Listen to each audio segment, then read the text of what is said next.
Hello and welcome back to the Awakening Philosophy Podcast. My name is Jed, and today we are in the Philosophical Midwifery book to learn the new paradigm of understanding human problems. We are in chapter 2, that's called the Pathologos, the new category of belief that we can understand to understand the cause of human problems and solve them and address them. About time. Good for us. So,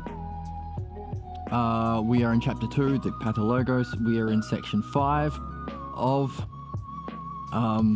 chapter 2. So a fifth category about the Pathologos that we need to understand, and that is the role of blame and anger. What is blame and anger? How is it different from what we are doing? And how does it function to create and sustain our problems? Let's jump into the text.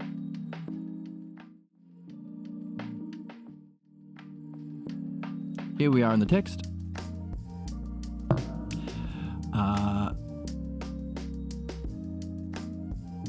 And so far we can make a summary of what we have discovered about blame.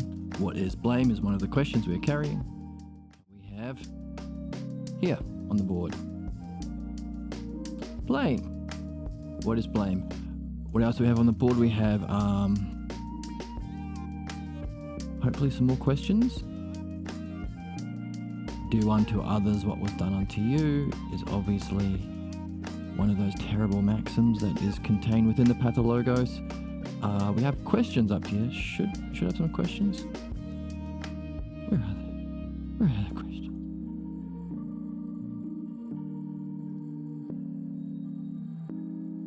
Here we go.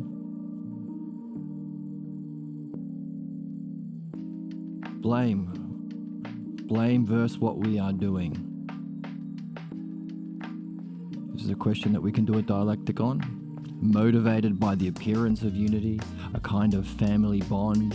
We have a right to do what we do, and what we are doing is doing to others what was done to us.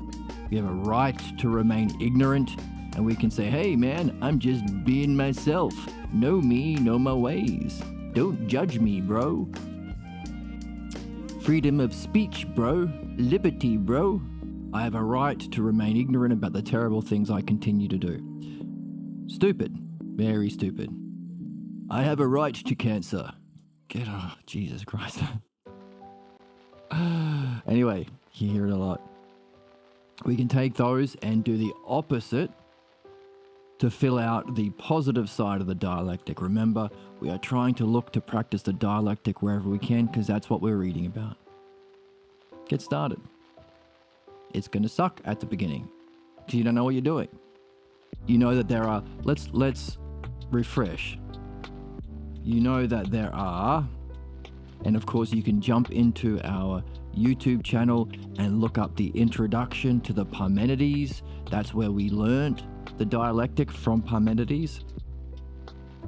But we have the structure of the dialectic. This is what we're using. So take a pause and remember this.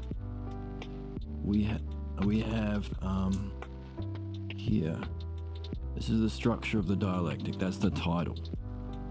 There are two terms, which you can remember because dialectic means two. Die. Like a disexual. No, dichotomy. That's better. Two terms, self or the subject.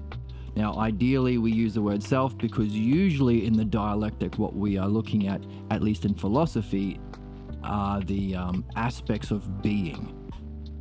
And when we talk about the aspects of being, we use the Greek honorific altos, which means self. So when we're talking about beauty itself, we say self-beauty.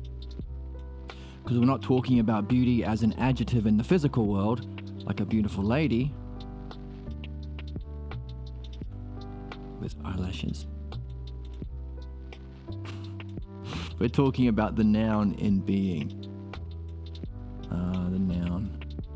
That's self-beauty, which is so beautiful, as Socrates says, that if your physical eyes caught a glimpse, you would fall into such a terrible love.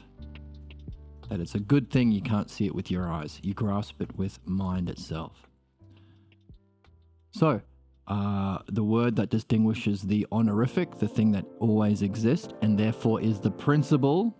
Remember, to be rational and mature is to look at causes and principles.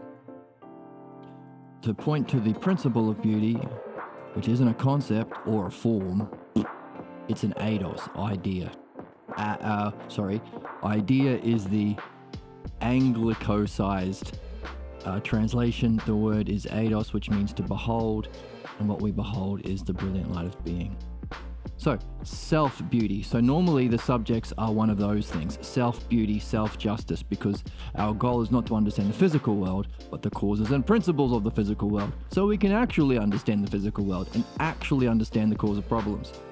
So that's our goal of evolution. The goal of philosophy, goal of all people really, who want to become more intelligent, because this is participating in intelligence itself. This is not a zero-sum game like the physical world, where if you want to be rich, you require suffering and poverty. It's competitive, which is why there is war and wealth inequality and stuff, because the people who happen to be governing this world have their attention stuck on the physical world and are learning only from the physical world. What we want to look at is the realm of being, which is not only intelligence itself, but care itself. It's not a zero-sum game. The more people participating in self, or in the experience of self, this realm of being, the experience, its mind, it's self-experiencing itself, because there's another level above that, which is beyond experience. The more people participating, the better for everyone. And of course, the one of the points of this book is, once you are able to free yourself from the pathologos, false beliefs that keep you chained to the physical world, and you're able to reach being, self-beauty, self-justice, maybe even go beyond it, please turn around and help the rest of us. Function as a philosophical midwife and dialectician. So that's self. That's why we say one of the terms is self, or the subject, because self, as we saw, refers to the one self, the highest level, self in the honorific. In other words, beauty itself. Honorific means like a title, like I don't know, what's an anime that uses this? Jinwoo-san. If you watch Solo Leveling, the Japanese have the word son as an honorific. So instead of Ash Ketchum, they will say Ash Ketchum-san. That's what honorific means. It's elevating, and applied to ideas like beauty and justice, it points to the selfhood of it as the honorific. But self for the Greeks also can be it. Point to the subject of the sentence. So you can say the subject of the sentence is what the S means, but you are only taking the lesser of the three possibilities. When we read Plato, we take all three to see if we can unlock the text at three levels of meaning. That's lots of fun. But anyway, the self.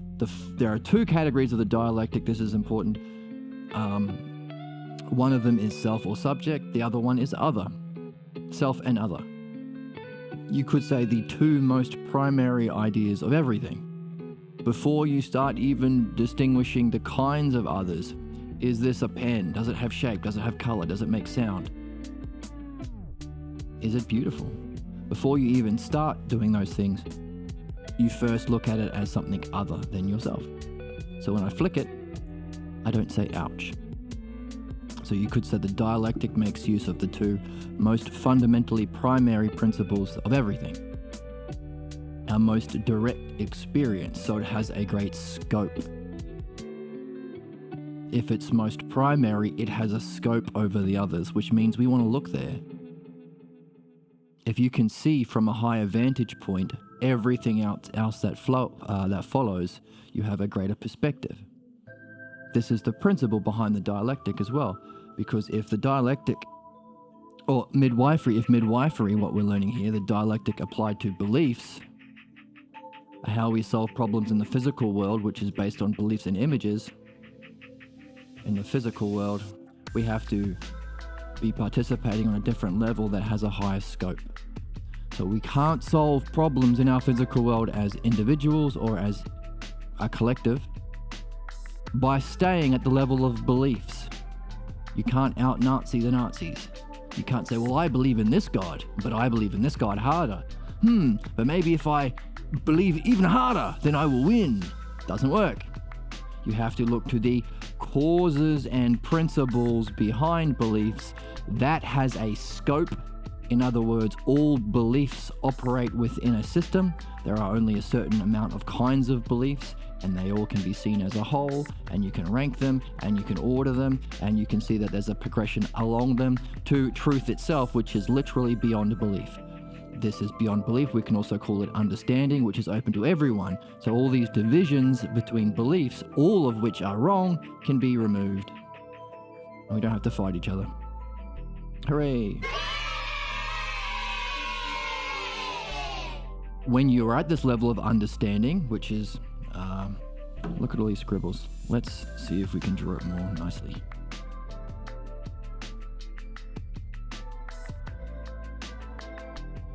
We might have it on the board already. Here we go. Right, Socrates and Meno. Right, here we go. This will do.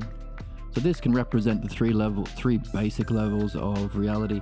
There's the ultimate oneself, which we're curious about.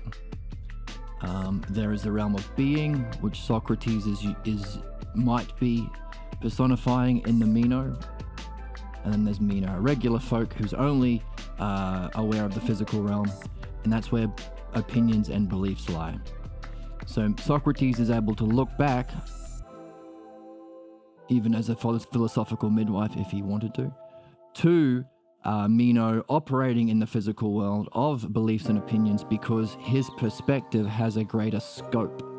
It's a scope. You can see it as a whole. Which is why we can't solve human problems until we get to this realm. As a principle. Not a belief, it's a principle that beliefs participate in.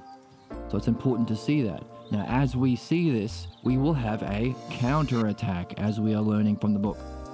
Meaning, our false beliefs will try and say, hey, there is nothing beyond belief. There is no such thing as understanding. Understanding is merely a different kind of belief. Or your belief that there is something about understanding is just another belief, and so I can fight you and gang up with my other Jewish friends or Catholic friends or Protestant friends or nihilist friends, and if we've got the guns, then we can blow you up and we win. That's how it's done right now, but that's stupid because it's not a belief. That's the counterattack. That's a kind of belief trying to protect its own existence. And beliefs protect its own existence by blocking us from going beyond belief to understanding, which has the scope over beliefs that allows us to look back, discover a false belief that's causing our problems, and remove it. This is the new paradigm of understanding human problems. This is philosophical midwifery. And of course, once we're free of problems, we can wonder about this realm. How far up does it go? What's the hyparxis? What's the top? What's the ultimate experience of being and beauty and reality? And then what's its cause even? So this is the movement of the dialectic in philosophy. Reaching here and then reaching here, 2 levels of enlightenment. Midwifery is looking back to address differences, the differences between these. This is why we need philosophical goals if you want to be completely free of your problems and pathologos, because only when you are seeking those 2 highest possible goals, knowing your mind, knowing and experiencing your mind purely, and knowing the self, the cause of mind, only when these are your goals will you surface the full range of your pathologos. And only here will you get the model of truth that you can use to compare it against your false images of reality and self, of reality here and self here. You can compare it because you're understanding it and hopefully even experiencing it. Definition and demonstration, the two first parts of the dialectic. So that's the idea of scope.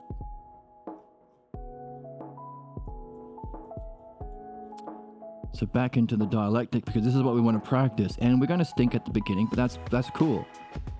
You're going to be making slow incremental progress, and as you struggle, so you're not really stinking. You've got a puzzle about the dialectic, and that's the point, because we're reading about the dialectic. If you're personally invested because you're personally doing it, you are going to have questions and have puzzles open that you will find solutions for.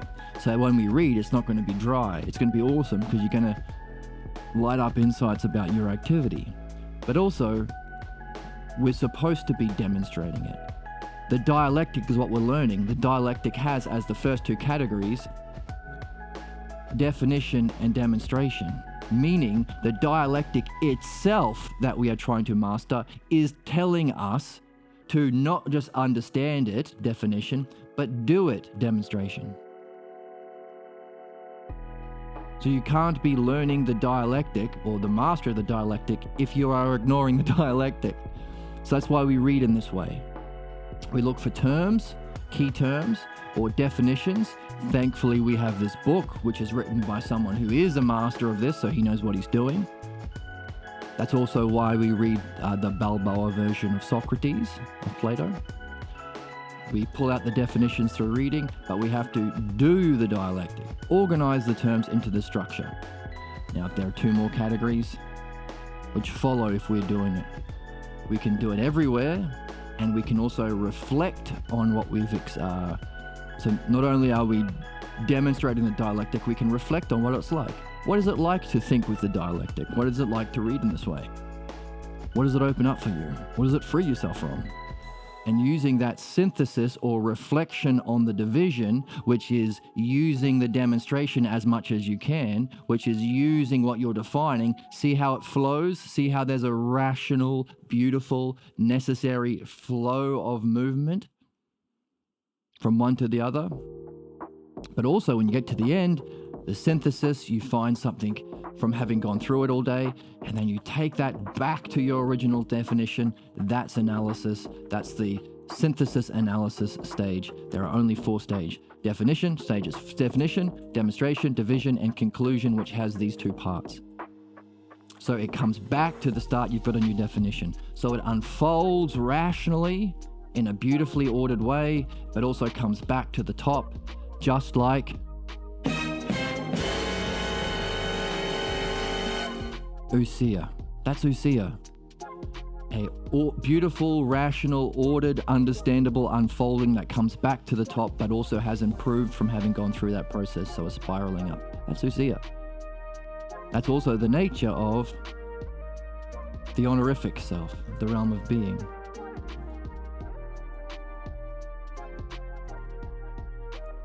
The physical world has space and time attributes. This doesn't.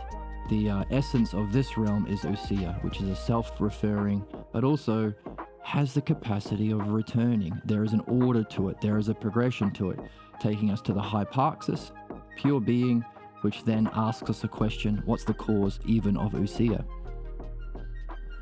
Or if this is knowing, if this is nous, is there a more immediate kind of knowing that's beyond even knowing?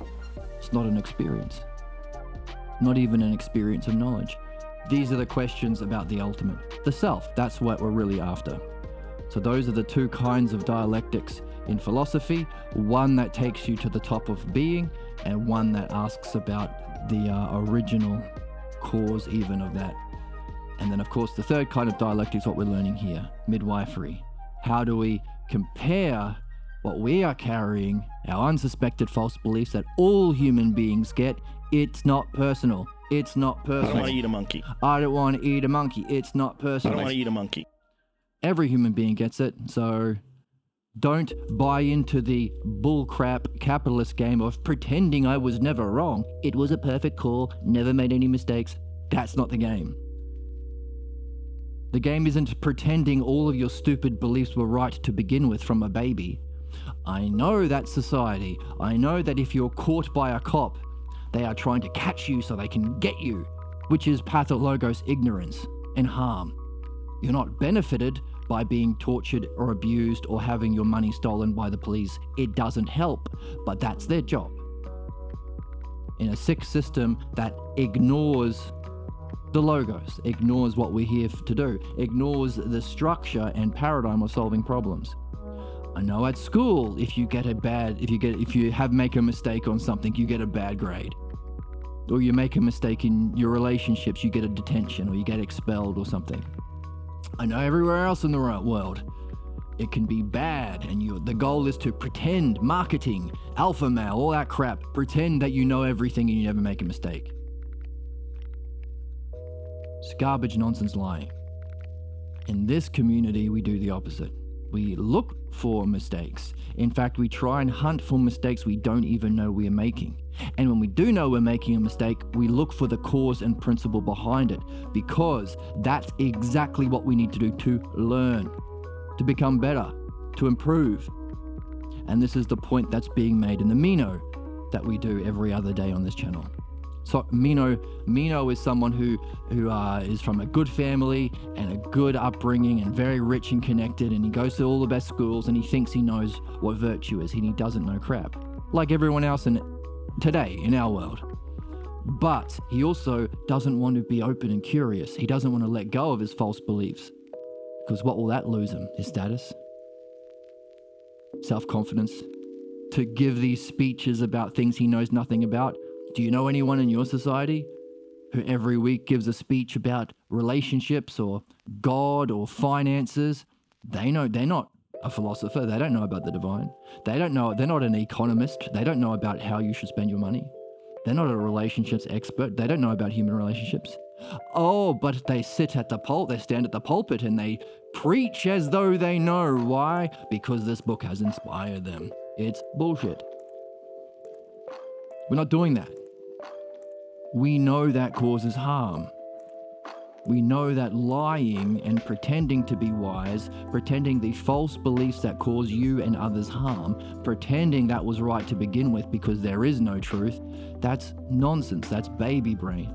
We are trying to create a community where we are actively looking for our mistakes so we can discover them, understand them, free ourselves from them, and ask the question, what's the truth?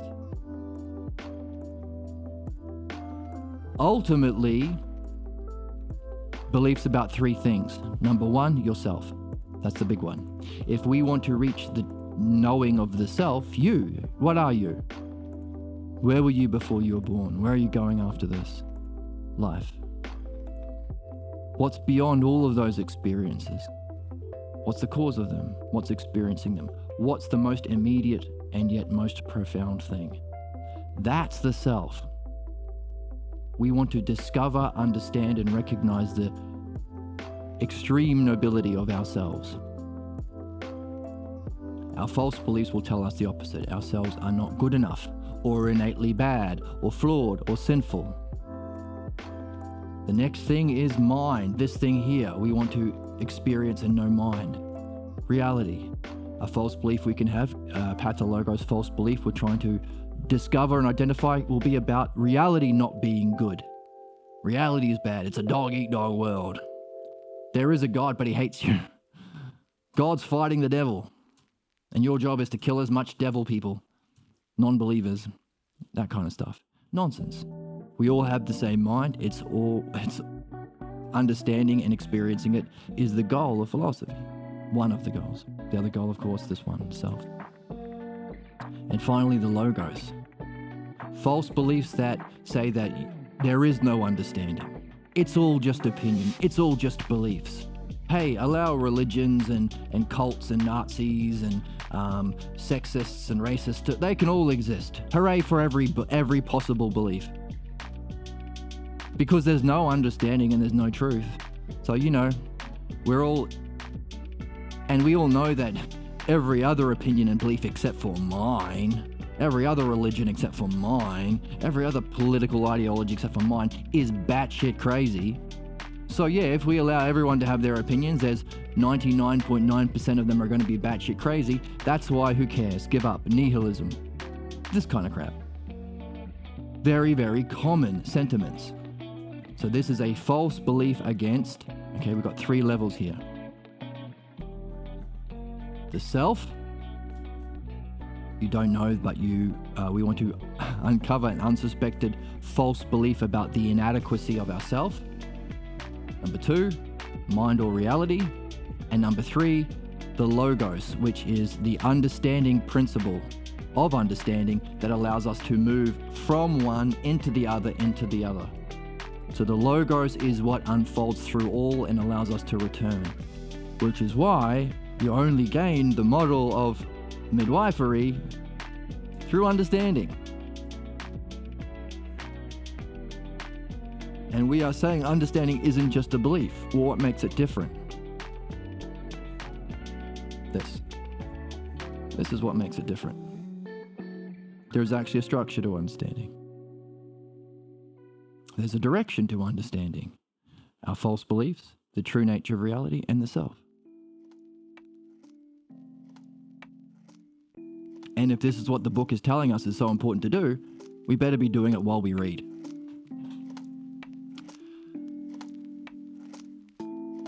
So, as we read, we want to look for, keep in mind, dialectic. There are only 2 terms, self and other. But there are 2 categories. There's the positive, if the thing is, and the negative, if the thing isn't. You have to create a what-if universe of both. What if Spider-Man was bitten by a spider? What if he wasn't? What if?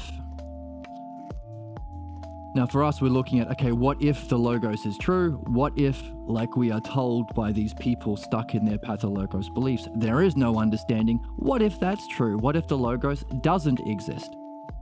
And you do 4 categories if it doesn't, 4 categories if it does. That's how to organize our thinking. And that's what we practice as we read, even though we're not good at it. Just be in the game. And as you go, always aim to do best, always aim to go better. But that's natural. If you're finding this fun and interesting and you're seeing the benefits, especially if you're reviewing it at the end, you're going to want to do it. And you want to get better at it. And so you'll read better. And you'll start to see midwifery better, which will flow on because it'll help you to think better and solve problems better. And you'll spiral upwards. That's the game. So whenever you see a list in the text, you're getting some definitions. Our job is to organize them. Hey, is our author giving us negatives, in which case we've got to do the positives? Is he giving us a couple of negatives and then we have to, and a couple of positives and we fill out the rest? Maybe he's just giving us the full list and our job is to arrange them according to, hey, which of these terms is the definition of the thing? So for right now, we're reading about blame. Which of the terms from the text would be a definition of blame? That's self in relation to itself. So you can understand the first category either as definition or self in relation to self.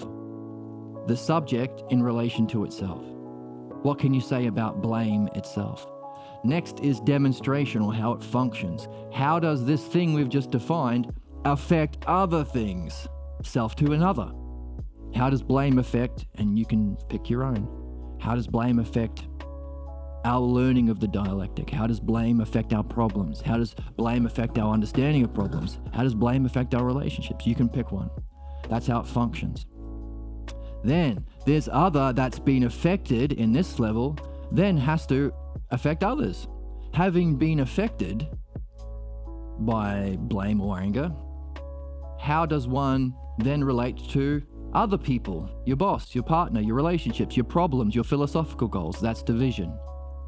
Other to other, others. Other to other, others. And then finally, when you have a look at all of these manifestations in division, you can say, hang on a second, there's one theme that keeps coming up. Every time I get angry, this happens.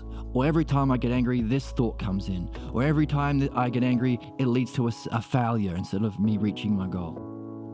There'll be some underlying theme or some commonly repeating idea, or maybe something which has a scope over all of them.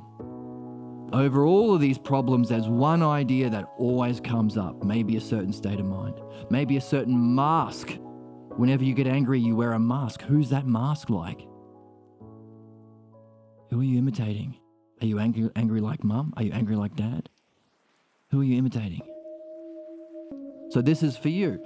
You can synthesize the divisions, pull out any of these things, one thing that stands out to you. It's for you. It's your seeing. It's your insight. That's the synthesis of the last stage. And that synthesis takes these two others and makes them a single other, a single thing you take back to the start.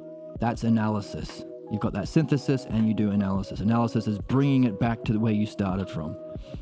So that's why it's called other to self, because this other goes back to that first self. So you take that insight or that causal term or that key theme or that repeating mystery, whatever it is, you take it back, and now your definition has upgraded. You've leveled up your definition. You have a new understanding. That's what definition is. That you wouldn't have got if you hadn't gone through this process. So we can say, hang on a second, if that's true, if this is the paradigm of dialectic, can we use this model to ask about life itself? Why did we start somewhere and have to go through all these demonstrations in a physical body with our thoughts and our feelings? Why did the same state of mind of this person we've lived as a person express itself in all these different areas in school and study and problems and spirituality? We have all these different manifestations of this character that we get as a human being. And where do we go if we finish it? If we actually do our job and come to the conclusion we're here to come to, what would it be? And then if we are just returning back to the start, the self, as the destiny of people, why go through it to begin with? Why go through all the suffering of ignorance and not knowing self and having a pathologos? We can use this model to wonder about these questions because it's the same model. And it's also the model of the dialectic. We will find that as we learn the art of midwifery, it will follow this structure, but it's also what we have to do as we read. So we're doing it as we read. And you're not supposed to do it well, you're just supposed to have fun and try and do it as best you can. That's the game. You will naturally improve if you're having fun with it. Now, why are we talking about that now? Because that's what we do as we read, but also because we have a list of terms in what we just read. Where are they? Here. There we go. What is blame versus what we are doing? So here we have blame is motivated by an appearance of unity. Family bond. We do unto others what was done to us. We have a right to our ignorance. So these are all negatives. So you can put this in a list and also fill out the positive list.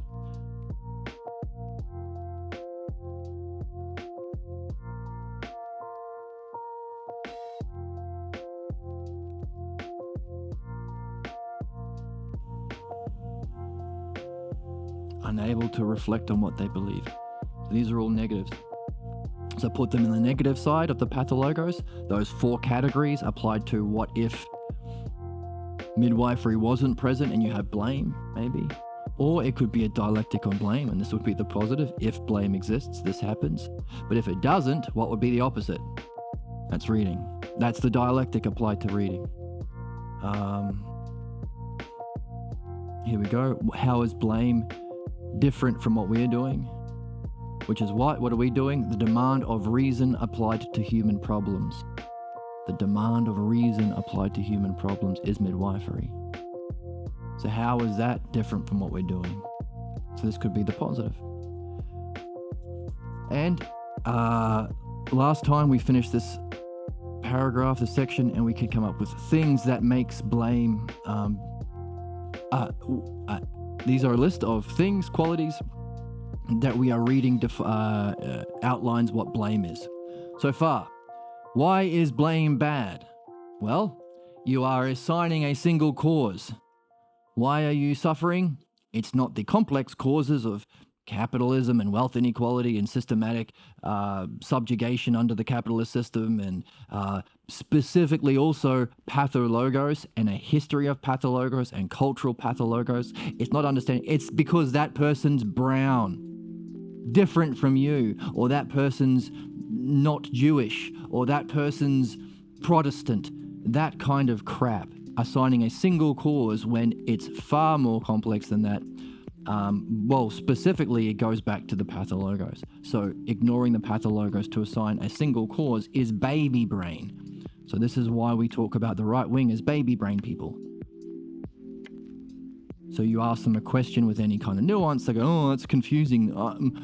Donald Trump told me there's one solution and it's kill immigrants. Or Hitler told me there's one solution, it's kill Jews. One cause, baby brain, part of blame. Next, now that you've got a single cause, and usually it's this bad person who's a scapegoat for actually understanding problems, you are the reason or the causal link. Notice we went through the dialectic and we saw how one level leads on to the next. What you defined self to self then rolls over to this self, which goes to the other, and then this other rolls on. There's a causal link that you can understand with reason, and you can reflect on causes and principles, making you even more intelligent. Nope. The connective tissue is only one. Again, baby brain, they can only make one step. Why? Because following reason, as we've seen in the dialectic, is the logos. It's reason itself, being able to follow steps of reason that causally influence the next step. That's reasoning, and that's intelligence, and that's understanding. The pathologos specifically blocks logos because logos can dismantle your ignorance. So it functions to counterattack. So it's these sorts of people, usually right-wingers, or people grow up in systems where they are instructed to give up their own understanding. So religious people.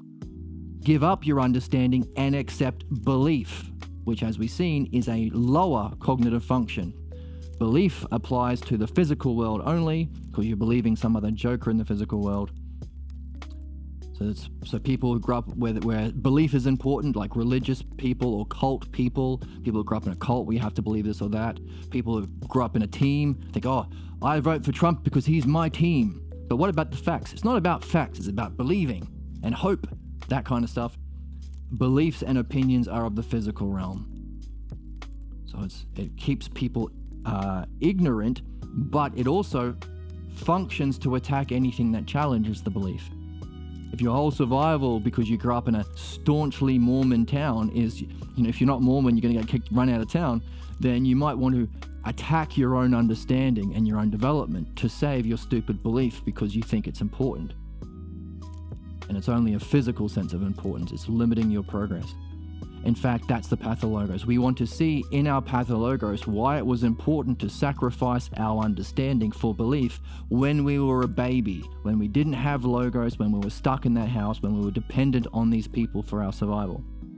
Now we've grown up, ideally we've left the house, now we can reflect on it and solve our problems.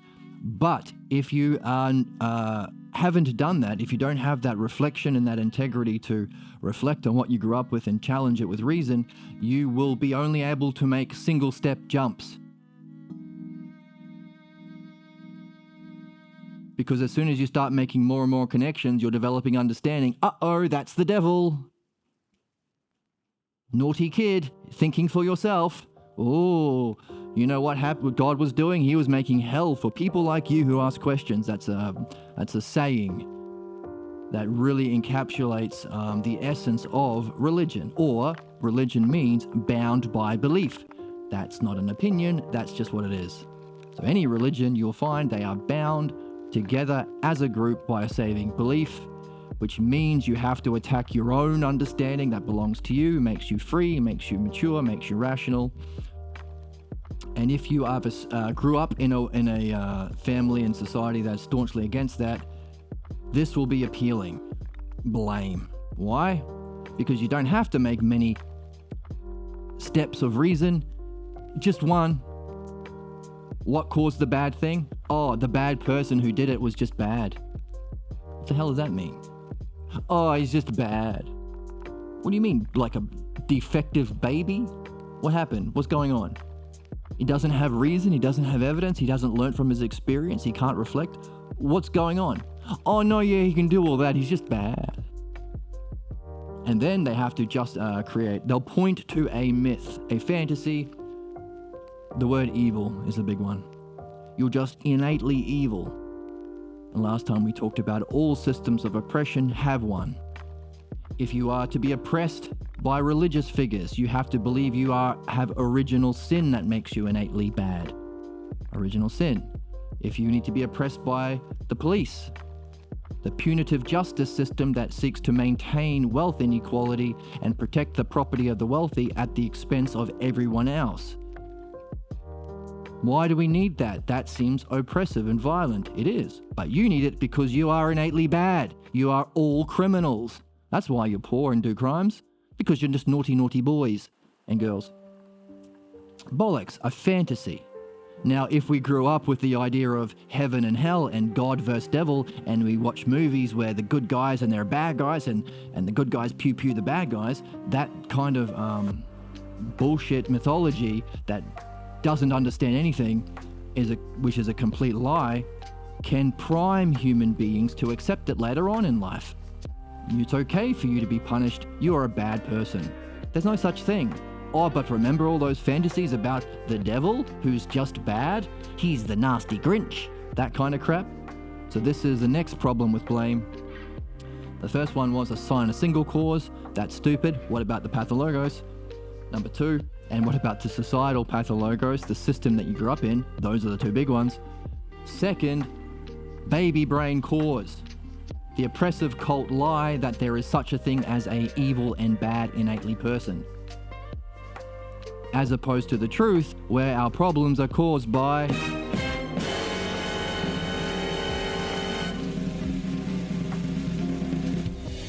our pathologos' false beliefs that can be understood and removed, and even seen that we had them for a good reason as a soul, as part of a developmental journey. Very different. Otherwise, why would we be here if we're just bad in nature? Right? This is the way of thinking that allows for things like genocide. Might be worth understanding and might be worth understanding quick. So, baby brain explanation. Number 1, baby brain cause, baby brain explanation, also the fundamental explanation behind cults. So we could keep going. We did religion and police. We could do capitalism. Why are we being abused by capitalism that's continuously further impoverishing people just so the worst kinds of sociopaths can amass ridiculous wealth and use it in the worst possible ways? Why are we doing that? That, as you say it sounds and is terrible and bad and functioning in the opposite way a system should function. Oh, you need it because you are innately selfish. You need capitalism. They're not sociopaths. They're the best at being selfish. And you're all selfish. So they've won selfishness. It's your fault because you're selfish in your nature. You greedy and you're lazy. So you need to obey Elon Musk and Jeff Bezos. Otherwise you're too lazy. You wouldn't enjoy life and explore self and reality and have fun and discover and experience what this world has. No. You'd be stupid and lazy. And you'd lie there like a blob. So you need to be told what to do, says the capitalists. Bollocks. But it's always the same game. Assigning innate badness to the people that you want to oppress. The next problem with blame, number 3. If it's successful, people believe it and experience a sense of worthlessness. I guess I was bad. I guess I did sleep in. Whatever. Nonsense. I guess I am lazy. I guess I'm not a billionaire like Musk. I guess I just don't have the right grind set. Or I guess my medical problem didn't heal up. I guess I didn't pray hard enough to Zorbo in the sky. I guess it's my fault. Nonsense. Notice, you can always say that. Within that system that's established the cause of all problems is your innate badness, Anything, any problem of the system can be assigned to you. You didn't pray hard enough. You didn't grind set hard enough. You didn't selfish capitalism hard enough. It's your fault. It'd be better if you were better, but you're not. Feel bad. Look at Jesus on the cross, suffering for you. It's your fault. This is not true. The opposite is true. Yourself is the most noble thing and the destiny of you and everyone to reach. Number 2, it's not helpful. We don't want you feeling sad about yourself. We want you bright and alive and happy and thoughtful and wondering and curious and sharing your life energy and your unique self with everyone. No one is helped by you silencing your light, except for the worst possible people who use your silencing of your light to manipulate you to extract wealth or power or play out their pathologos. So it's also cruel. It's cruel. If successful, the person oh, look at the board. Crazy. Magic. Should be like this.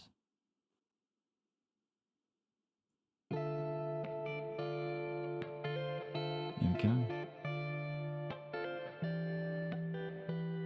Why is it like that?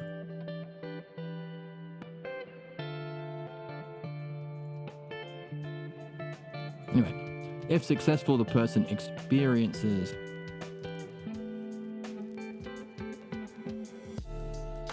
a sense of worthlessness, which is not true and not helpful and also cruel.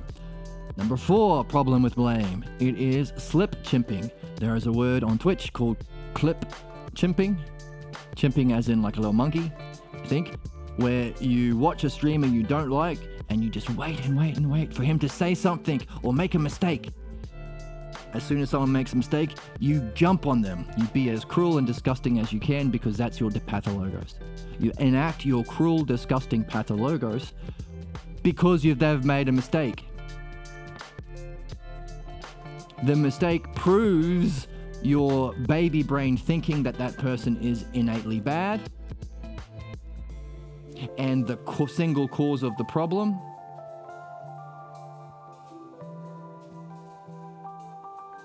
And now you can punish them, which doesn't help anything. It's just violence. Doesn't help people reflect on the causes of the problem or the nature of truth. But that kind of crushing of the self of another person was done to the person who is foaming at the mouth, really wanting them to suffer. They want to do unto others what was done unto them. You can't do that. That's just abuse unless you've got an army or a lot of money. But what regular people do is look for an excuse to do it. And they're not honest about why they're actually doing it. They'll say, oh no, it's punishment. It teaches them a lesson. And of course, as we read, the only lesson they're learning is don't get caught by this asshole. Or anyone. They're not learning anything about what they did or what's true. So it perpetuates the cycle and it feeds into the sadism, the pleasure of inflicting the pathologos onto another person. So you look for any kind of mistake which can be used to prove that lie that it's their fault and it's their worthlessness. It's that fault. This is called intimidation. Isn't that interesting? Number 5, and finally, so far we've got, it is a diversion, a psychic maneuver to draw us away from 3 things. There's a list here. Scope, function, and implications of what lies behind those beliefs. So it's somebody attacking others, focusing the direction on others with all of these kinds of lies and sense of worthlessness and silencing of reason. These are all just distractions. These are all psychic maneuvers to distract from themselves and those beliefs that want them to do that. What's the false belief causing them to be so abusive by playing the blame game? What's the scope of those false beliefs? Hey, maybe if it's functioning in blame, it's functioning in other areas, in your relationship, in your job, as a president, as a businessman. And what are the implications of that? How does it end? What's going to happen if you don't check this? You might wreck this. I don't know, that was dumb. Pretend I didn't say that. There are implications of carrying and maintaining this problem and not addressing it, and also implications to society, but also implications to self. What are the implications of the nature of Pathologos beliefs? What are the implications that they exist? What does it mean for you? What does it mean for your goals? What does it mean for humanity? What does it mean for the soul? So the scope, function, and implication of what's behind those terrible beliefs, those blame beliefs, is what we need to look at. And all blame does is function as a diversion in all of these baby brain ways. Very different from what we're doing. So that's where we are. And let's jump in and read a little bit further. Oh, I see. That's why it was a bit funny today. There we go.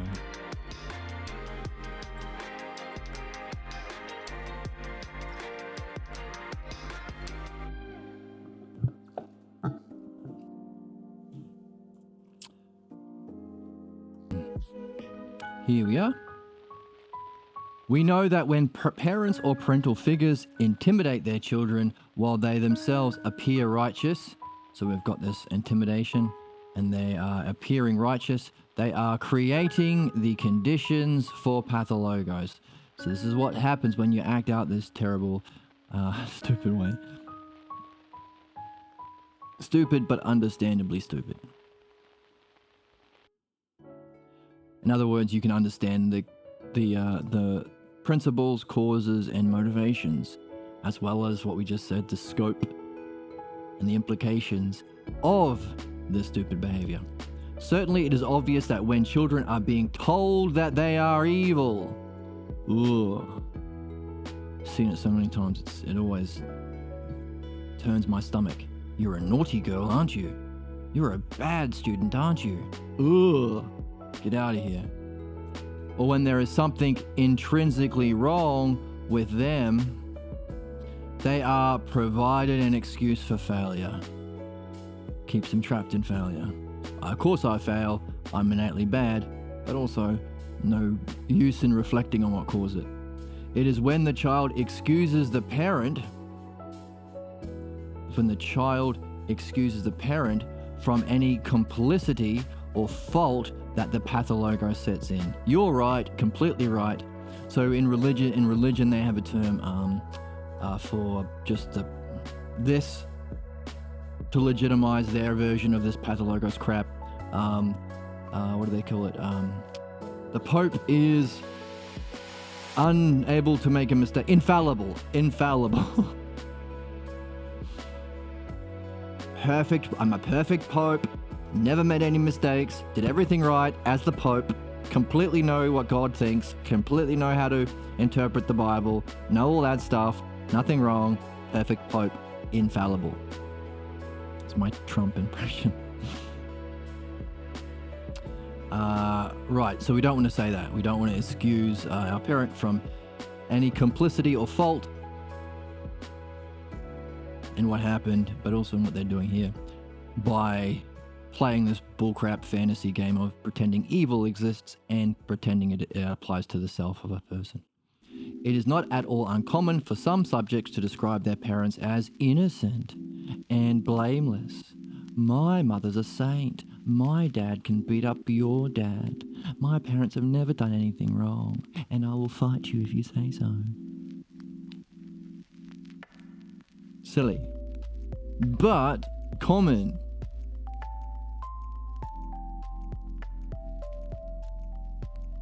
It's always wild to me. I never got this part because I would always say, even as a kid, I'd say, well, what about the neighbors? They also have a mum and dad. Are they completely innocent and blameless of their kids' problems? Of course not. Look at them. Look at how weird they are. How different to our parents they are. Look at how the mum sometimes yells. Look at how the dad sometimes swears. Look at how blah, blah, blah, blah, blah. Of course they're not blameless and innocent. Oh, okay. And what about the family across the street? They've also got a mum and dad. Same for them? Of course they're not. But what if their children thought that they were? and therefore the children believe all the terrible things that are being said about them. That would be terrible, a person would say. I hope they don't. They're brilliant. Look how brilliant they are. They're pure, innocent children. How could they accept that their dumb, old, stupid, grisly parents are innocent and blameless when they blame them? Crazy. I hope they don't believe that about their parents. Same with the kids across the street. Yeah, of course. No parents are brainless. What about yours? Well, no, it's different for me. It's different for me. Why? Because I love my mum. Because I love my dad. And so I have to pretend bullcrap lies that takes the blame for their problems they haven't yet addressed. I never got that. Sometimes when I was young, I would get to that conclusion. What about yours? The penny never dropped. Still wondering. Same thing with religion. I get all sorts of, when I play music, I get all sorts of religious people coming up. And I always ask the same question. You see the guy next to you with a completely different religious beliefs. You see him saying the same thing about him being certain. And you see his evidence or proof is the exact same thing you're saying. You see that, you think that person's nuts, and that person over there is nuts, and that person over there is nuts. But why can't you see as a principle that applies to yourself? What are you missing? Anyway, that's a bit of a tangent. But, in other words, it happens. It happens. Our priest, our parents, our whatever, our authority figure telling us this crap that we are innately bad or evil. They are different from all the other ones who are abusing other people on the other sides of the world. Never got that. So, it is not uncommon for subjects to describe their parents as innocent and blameless of any involvement in the creation of their problems. Surely not.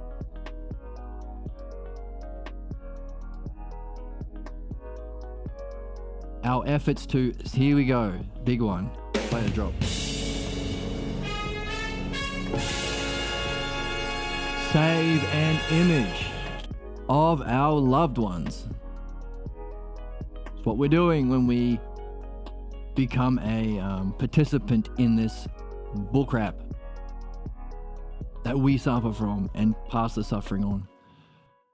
In efforts to save the image of our loved ones, my priest, my dad, my mother, they are saints. I love them. Brought us to deny the possibility that Pathologos beliefs could be the cause of our problems. Bingo, bango. The very thing that can solve our problems, that's needed to solve problems, we reject the possibility of because we want to save a false image of our loved ones. You can make then you'd have to have the reflection with yourself. Is it really loving to lie about the problems our loved ones have so that they stay sick, they stay suffering, and they stay acting in a negative way towards other people? And maybe their soul will suffer in the afterlife or come back. Or maybe not come back as a frog or something. Is that really love? To lie in a way that hurts our loved ones? Or to pretend that an image that is false is true? Or would it be more loving to add understanding into the mix? Would it be more caring to add understanding into the mix? Is love without understanding cursed?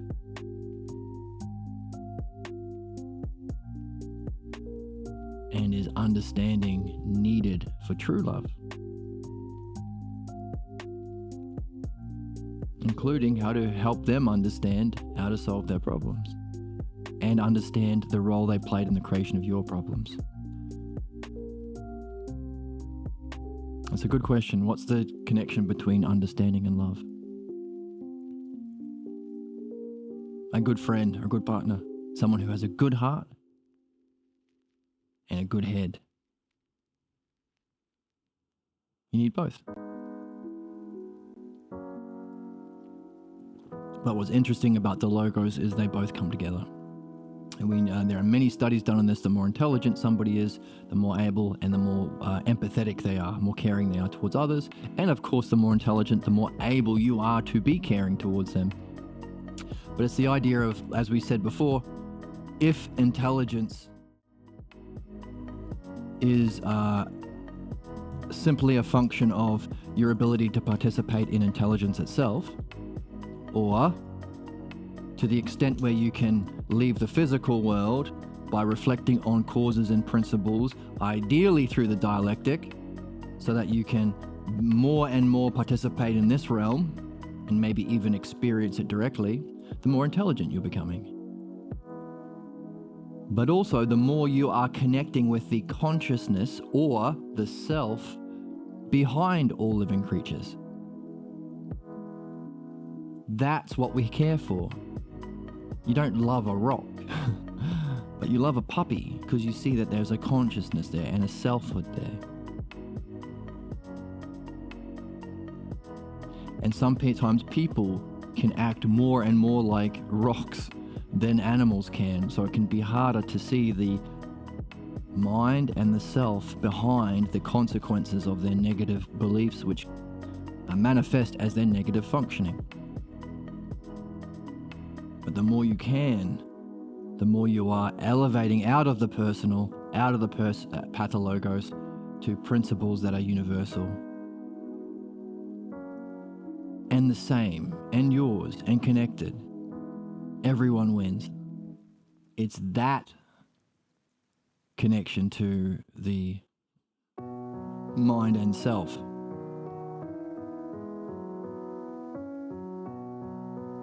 that has that we care for, that stimulates empathy, also stimulates intelligence, but also empathy, because that's what we're empathizing with.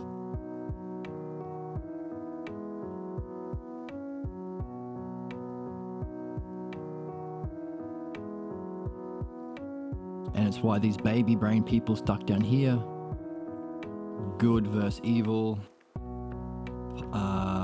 violence is good, that kind of crap, they have no empathy. And that's one of the problems with our societal systems. Capitalism takes the worst kind of least empathetic people and elevates them to positions of power. Backwards. So if we flip it, who has mastered the dialectic to the point where they have understood the nature of the intelligible, such that they have higher intelligence and a higher possibility for and potential for care?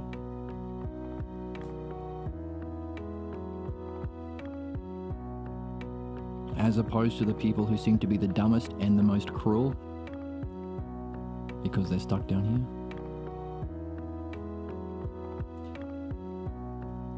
Right. So, understanding and care. Good heart, good head, good head, good heart. And we get that by reflecting on principles and causes.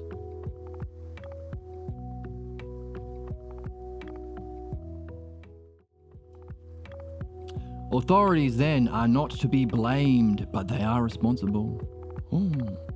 So we blame ourselves, but we are not to blame the authorities. But they are responsible. They are responsible for not challenging their own pathologos. This is where it comes down to. Yes, they are ignorant. Yes, they know what they're doing. They don't know why they're doing it. But they continue to do it anyway, despite their ignorance. And they usually insist they have a right to their ignorance. We're all entitled to our own opinions, right? We're all entitled to my own ignorance that harms myself and others, right? Wrong. We're all entitled to kick puppies, right? No, stop kicking puppies. But it's my right. I'm entitled to it. This is what's behind that catchphrase of our age. We're all entitled to our own opinions. What we are saying is we're all entitled to remain ignorant and doing harm by believing what's false and acting on it at the expense of the suffering of my soul, the people around me, and the possible extinction of humanity. I have a right to be the worst kind of human being. Why say that? Why is that a catchphrase? How about we have a right to the logos? We have the right to the dialectic. We have a right to demand anyone in a position of authority is using the principles that are universally true and beneficial of the logos and dialectic. If you are in a position of leadership, you must have that. That's the right that we have. We should make as a catchphrase. Anyway, they did not challenge their own pathologos, and for not purging themselves of that pernicious entity, right? We got to purge ourselves of the pernicious entity. Now you might be wondering, what the heck does pernicious mean? And I know what it means, but just for your sake, because I can hear the comments being typed in YouTube that you don't know what it means. I'll look it up just so you know. Pernicious.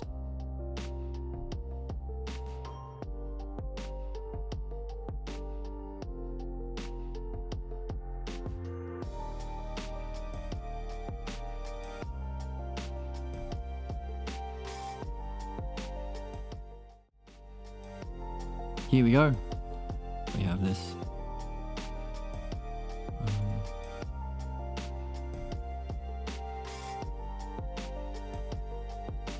Hooray! Having a harmful effect, especially in a gradual or subtle way. That's interesting. We talk about practicing the we've been talking about today, practicing the dialectic, and how you're not supposed to get it right, but you'll make gradual progress in a beneficial way. And if you really love it, you'll fall into skill maxing, fun maxing. You naturally want to make it better, and ideally encourage yourself. Always aim for better. Excellence. Whatever you're doing, can you do it with excellence? Part of being in the game. This is the opposite, the Pathologos. So while the dialectic moves us in a gradual, beneficial manner in one direction, the Pathologos seems to be the inverse. In other words, the thing that we've been saying for a few weeks now, we are doing the dialectic anyway. We are just letting the worst aspect of ourselves, or the worst thing that we're carrying, our Pathologos beliefs, to be the original definition of the dialectic, as though it's true. In other words, put it on the board so we can understand what we're talking about.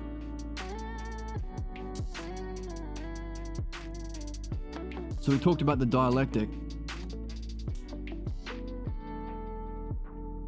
having 4 categories: definition, demonstration, division, and conclusion, which has synth and analysis, only 3 letters for that abbreviation. Self to self, definition, self to others, demonstration, others then to others, division, and others back to self. Now, we have 2 overcategories.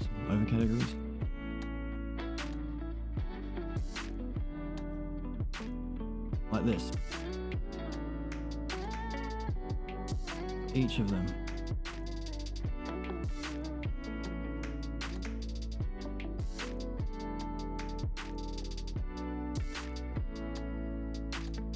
And we have what if it is, if it does exist. Now, exist means eternally as a principle in being, not physical existence. And if it doesn't exist, or we could say positive and negative. Now, what we are doing as human beings so far is we have our pathologos definition of self and reality, And we can even throw in logos, because logos is attacked as well. Self isn't rational, reality is rational, or rationality doesn't exist.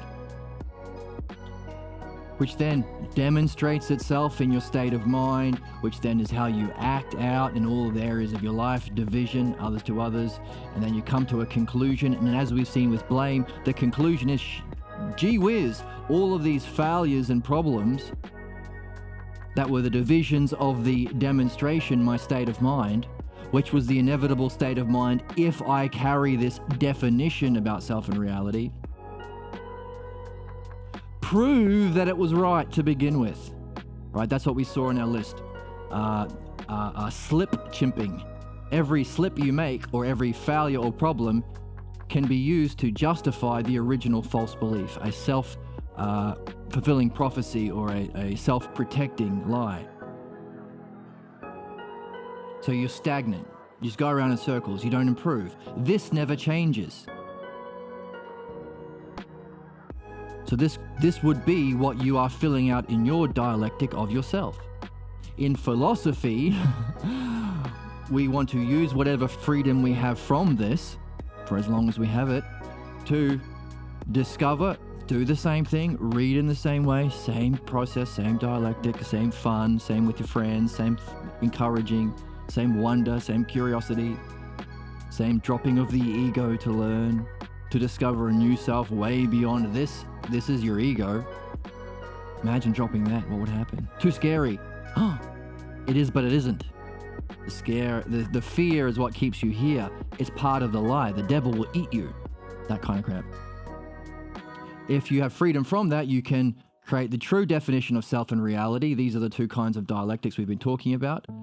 If you want to check in with the introduction to the Parmenides, like the Parmenides text, the Balboa translation, of course. Before he gets into, Parmenides gives his 9 hypotheses, which is interesting because look. So in the Parmenides, Socrates is like 19. It's like his first dialogue with a philosopher, maybe. Teacher Parmenides is about 60. In it, Parmenides gives his understanding, his dialectic of the self, but then the person he's talking to says, I don't think that's likely, because the way he describes it here is the first hypothesis. It's a very strange way of talking about a pure one that he says then applies to the self. You know what the self is? Use an idea of a pure one, and every conclusion you make about it, every division of your dialectic, apply it to the self. That's really weird. Doesn't seem likely to the person he's talking to. And so he goes, okay, you know what? I will give you a list of all other possible things that you might say are more likely. If you think the self is something other than the first hypothesis, something else is more likely, it's going to be one of these 8, because there are only 8 other ones. But notice, 1, 2, 3, 4, 5, 6, 7, 8. Coincidence that the philosophical teacher Parmenides, who gives us an outline of all possible ways of thinking about self and reality, so any possible system of thought hundreds of years before Christianity explains Christianity as number 6 maybe, before Trumpism explains Trumpism as number 7, also showing what's below it, also showing what's above it, also showing that it's not actually real, but it implies the necessity of this one, the opposite. All of this, making understandable all possible systems of thought and states of mind. Is it a coincidence that there are 8? And of course, the first, which is off to the side. Nevertheless, at the beginning, before he introduces all of these 9 hypotheses, there is a little dialogue where Parmenides says to young Socrates, if you're not learning the dialectic, you're never going to reach truth. And he gives us what we need to discover the dialectic. So this is a consequence of the reading we've done so far. So you can use it and play with it, pencil in to your schedule going back to the Parmenides, the first half or the first quarter, where where they're all just chatting, and that's where you can find where we get this.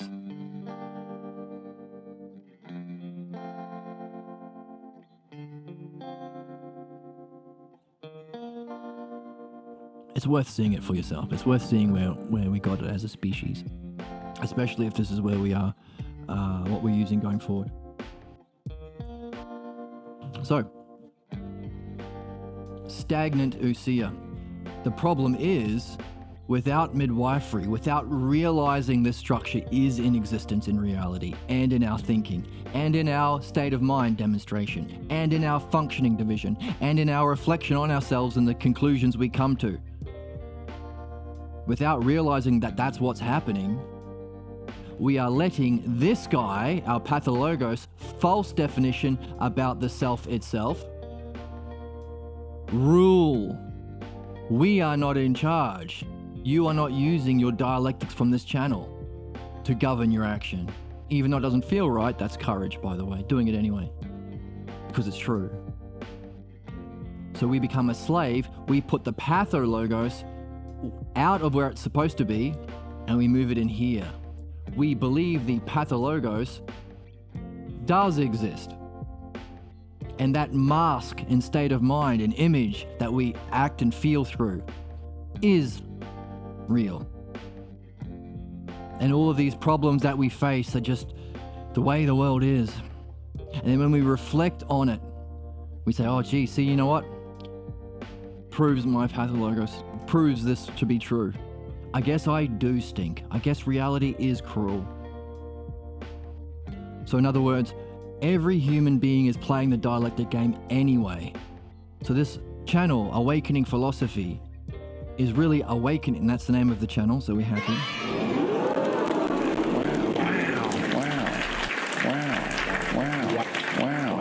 Wow. All right, so what we're awakening to in philosophy is what we're doing anyway. Only we are, because we are awakening to it. Just like we talked about beliefs versus understanding. This is understanding. This is beliefs.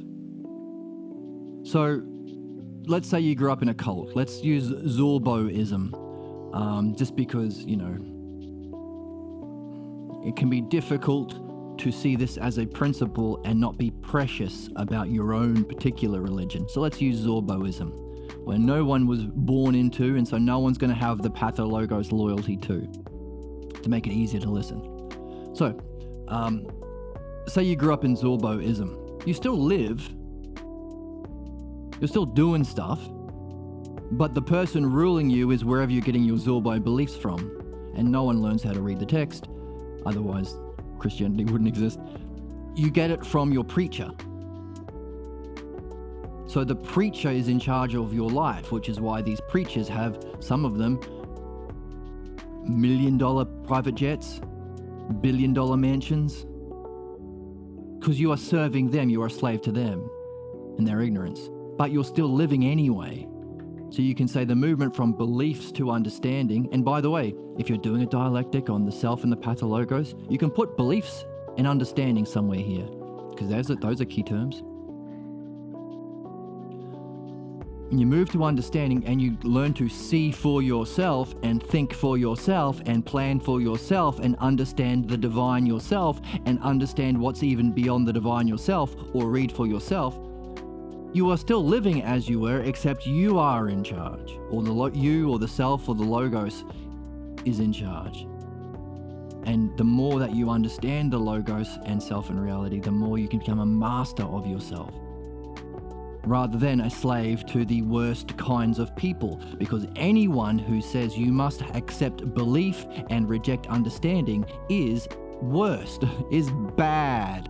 Not because they're innately evil, but because of the ignorance within their soul, the false belief that they have not addressed. And we can stop pretending they're not to blame. We can't have 400 different religions telling different things to different people, causing harm, causing violence, oppressing women, oppressing the poor, and pretend everything's all peachy and pretend that authorities are not to be blamed, they are not responsible, they're just ignorant, they don't know any better. Bollocks. Everyone has a responsibility for challenging their own pathologos. Purging themselves from a pernicious, a slowly creeping, insidious, harmful entity.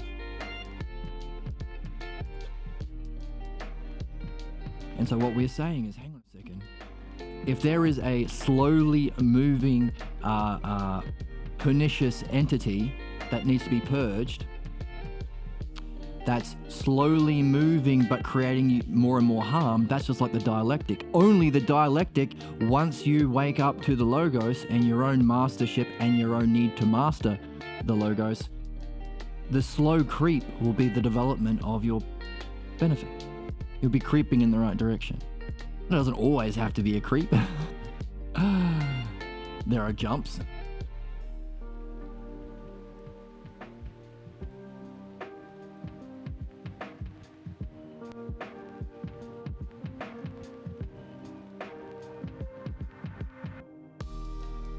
There's a pixel there. Okay, forget about the pixel. So, we are awakening philosophy, we are awakening to what we're doing anyway, only we are moving from slavery into self-mastership. That's the point. So by alerting people or inviting people or bringing people's attention to this game, we're not pushing anything on them. We're just directing their attention to what's there already, only with a negative effect, because what belongs here, the pathologos self doesn't exist, we're putting here, and becomes the ruler to our ignorance. And that's why we're not solving any problems. Thumbs down. And maybe rain or something. What happens when I do this? Yep, sad rain. And boom.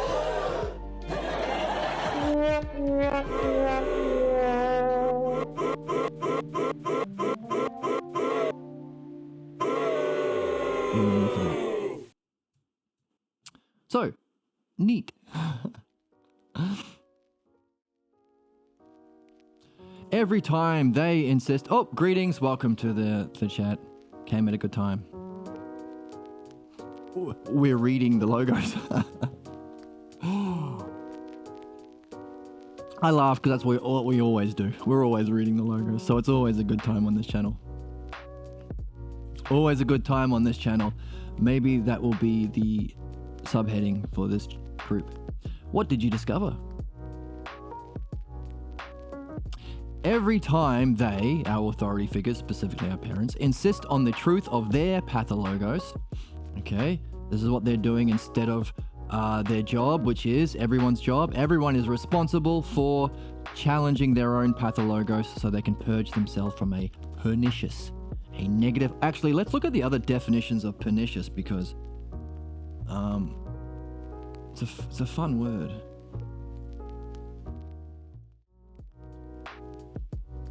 Highly injurious. Oh, there. Whoops, wrong one. This one. Highly injurious, destructive, deadly, wicked. Whoa. Insidious, sinister, or pernicious. Unpleasant.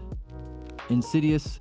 We want pernicious. Pernicious is largely stayed true to its etymological root, the Latin noun pernices, ruin, destruction. Our pathologos is ruinous. We have a responsibility to remove our ruinous pathologos. Highly injurious and destructive. When applied to people, wicked. Wicked in the bad way. Pernicious over here.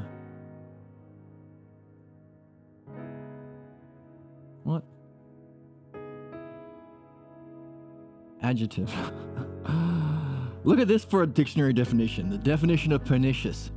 Adjective. Formal. That's it. Where's the definition? Okay, here's the having a harmful effect or influence. Okay. Nothing exciting there. I realize that people either make me feel safe or don't. Is that inner child related? So inner child is a language that applies to modern pop psychology. We are understanding the paradigm behind our psyche. So we want to use a different paradigm to understand this feeling of safety. Now, if we were to do that within the paradigm, our metric is truth. So, is it a problem or not? Do you feel unsafe with some people because they are unsafe? In which case, no problem. Unless, of course, you don't speak up about your problem. Because there's your block. Your seeing was fine, your speaking was blocked. Your use of the logos to speak up about what you were seeing. Now, maybe you did speak up, and maybe it was only safe to speak up to your friend because the unsafe person doesn't want to hear that. Or it'll be even more unsafe for you to tell the truth to that person who is unsafe. In which case, the next stage is action. Seeing, speaking, and acting. Did you act on your feeling that was true? If you didn't, there's your block. Write a note about it. We need to look for the block. In your notes, talk about any states of mind, feelings, and any thoughts that come up. Those are your clues. Those are what go into your Sherlock Holmes notebook. I see, some clues. I had the feeling state of being very cold. Use analogies, because that's the logos as well. Cold like I was trapped in a spa overnight and the hot water tanks went off. That's the feeling state of mind.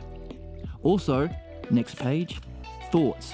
I thought, I'm going to get eaten, or I'm so stupid, or I'm less than this person, or this person's so much cooler than me, or whatever. Those thoughts, because the two are connected. Keep them in your book. Realize, okay, I made a slip up. That's not proof that I suck. It's part of the human condition to discover the pathologos. Mistakes are messages, gold that you can mine with your little notebook. Okay, now I'm going to act on it. Hey Frank, I think this guy's trouble. Let's get out of here. And you go. So you need to find a problem. There's a shortcut to this, by the way. Your dreams. Your dreams will give you the problem and will pick the problem that's most relevant to what you need to see right now. It could be something urgent, or it could be what your soul is ready to wake up to on a higher level. So dreams are a shortcut. Could be speaking properly. I don't like confrontation and are afraid of aggression by someone for talking. That could be a block.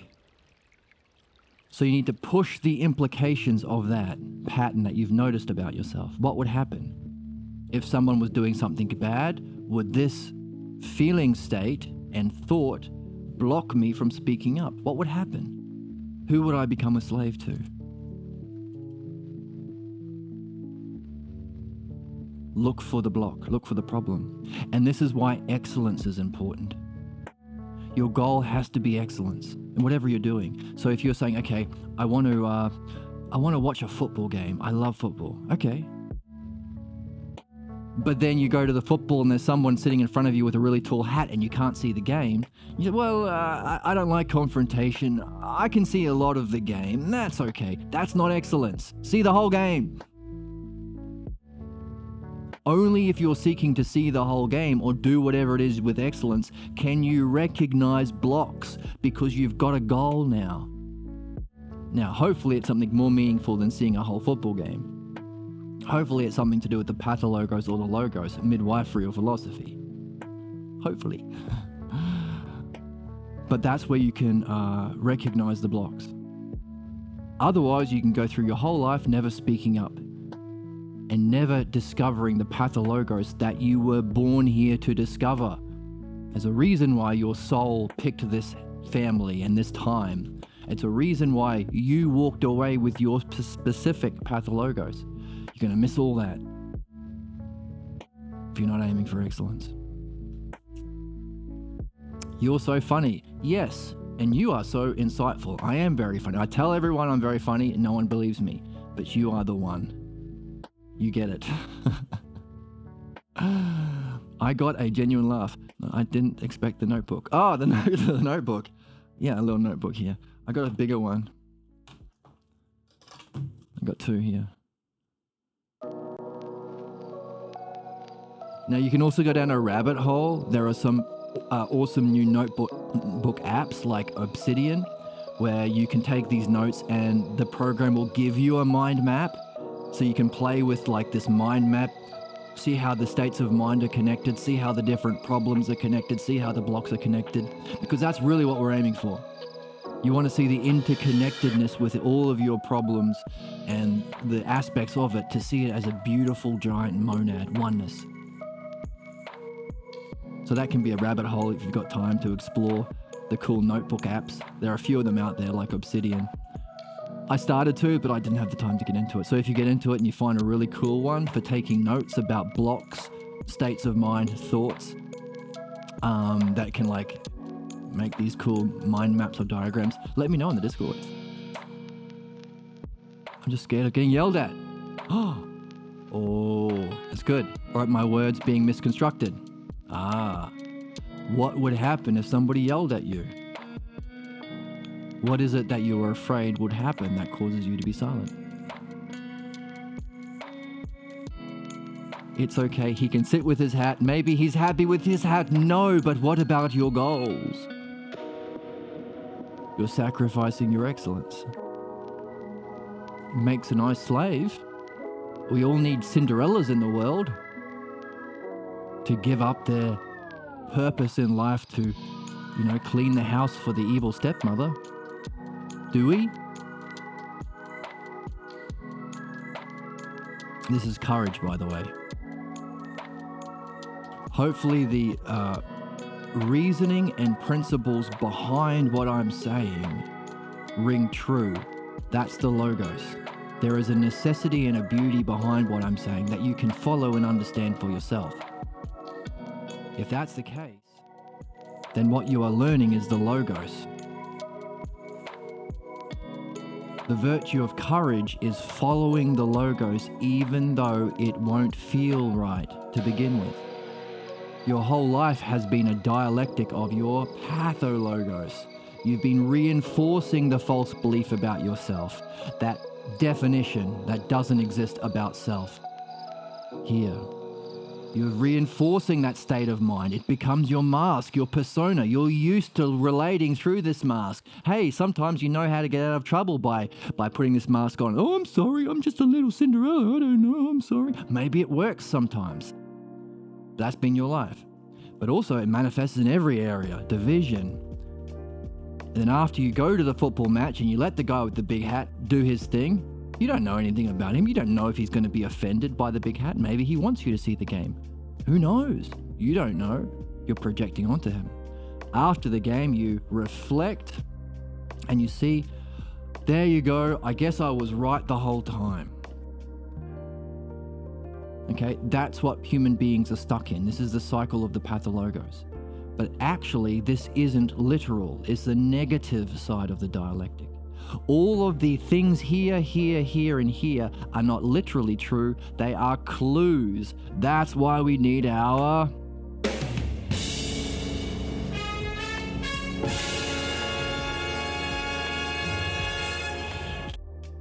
notebook. It's not literal. You don't believe it. If your friend came up to you and said, hey, I think you should give up playing football, or I think you shouldn't see the game, you wouldn't go, oh, I guess you're right, I'm going to not play football anymore. You wouldn't say that to a friend, ever. That doesn't make any sense. You would say, hang on, why are you saying that?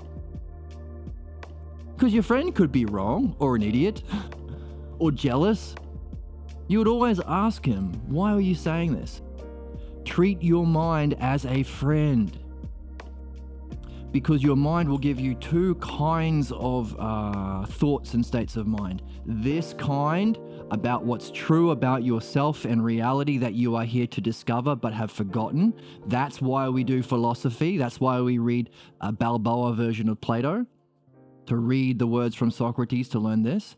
And it will give you things that are not true. That's the not true sign, doesn't exist, about yourself as well.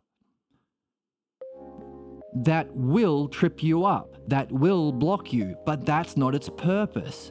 It's only blocking you because you haven't reflected on it and seen they are not literal, they are all clues. There's a reason why your state of mind is sheepish and not violent. There's a reason why your thoughts about yourself are I'm too tall and not I'm too fat. That's a very simple simplification, but the specific pathologos you have is unique to you, and everything that comes up to block you has to be put into the right category. If it's something that undermines yourself, undermines your state of mind, undermines your understanding and logos for yourself, not belief, not opinions, understanding, or undermines your ability to reach your destiny of knowing the self with a mastery of the dialectic, then it's false in principle. It will feel true, but it won't be true. Courage is recognizing that and acting accordingly. Courage, and we can get into the Republic later on in this channel, where Socrates outlines the 4 virtues, but one of them is courage. Your whole life has been this. This is what's going to feel normal and natural. As you learn the Logos, you have to practice it. It's a discipline. It's a habit. But your habit is driven by the Logos and understanding. Eventually, you will realize that all of this was wrong, and you've just freed yourself from something false. So this will be normal and natural, but at the beginning, it won't be. That's why you need the virtue of courage. If you didn't have the virtue of courage, how could anyone overcome their problems and realize the nature of the self and be in this automatically and naturally? We would all be stuck. If the criteria is do what feels natural, follow your intuition, follow your feelings, everyone would remain stuck and ignorant. Everyone would be suffering forever. You would never get out of your problems. Because we have courage, which is a habit and discipline of following the Logos, acknowledging it doesn't feel true, gives us the possibility of practicing this until it does, because what feels true but is false will be dissolved. That's midwifery. That's what we're learning.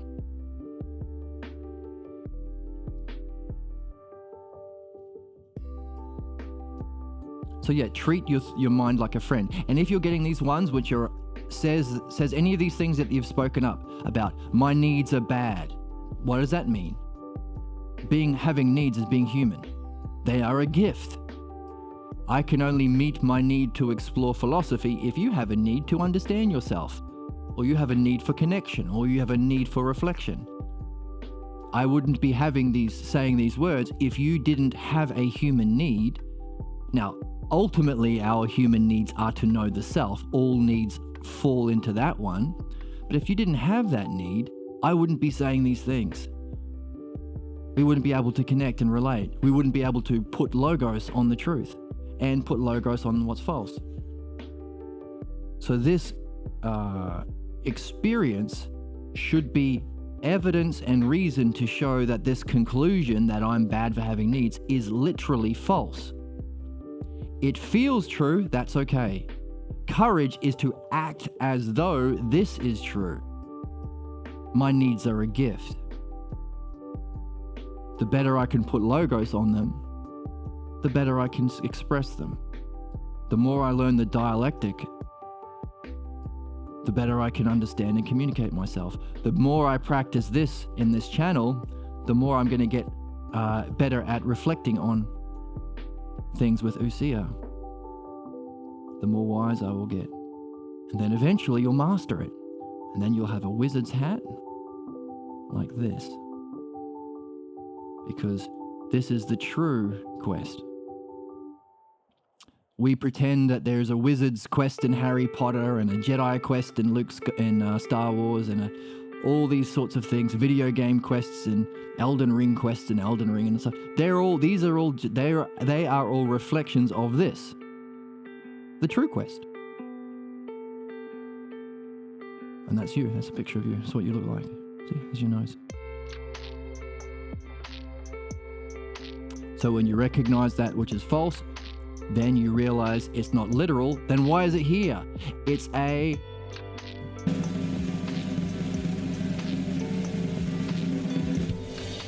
metaphor. It's a metaphor. It's an analogy. What's analogy? Analogy is how we learn. Analogy. It's how we learn. So in an analogy, there's a lesser and there's a greater that relate to each other. The two dots mean they relate to each other, like this. So in the lesser, you want to learn about how to be a king. You have to take something that's easy to see, like a shepherd. How a shepherd relates to, that's what these two dots mean, relates to a sheep. In a similar way, in an analogical way, two dots, a king relates to his subjects. That's what analogy is. So what? So you are being given in those negative thoughts that you can distinguish because they are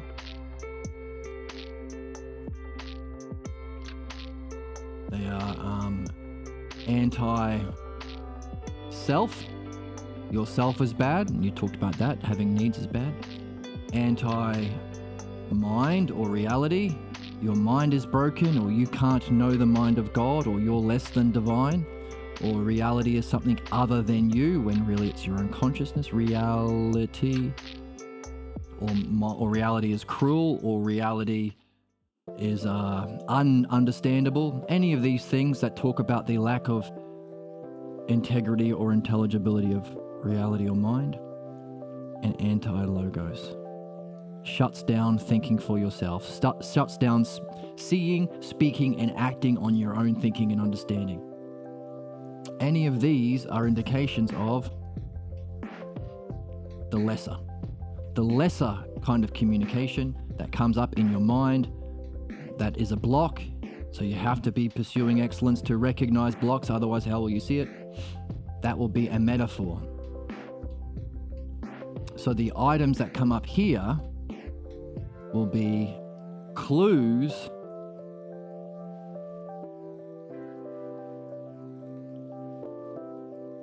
about, so these are clues about the greater.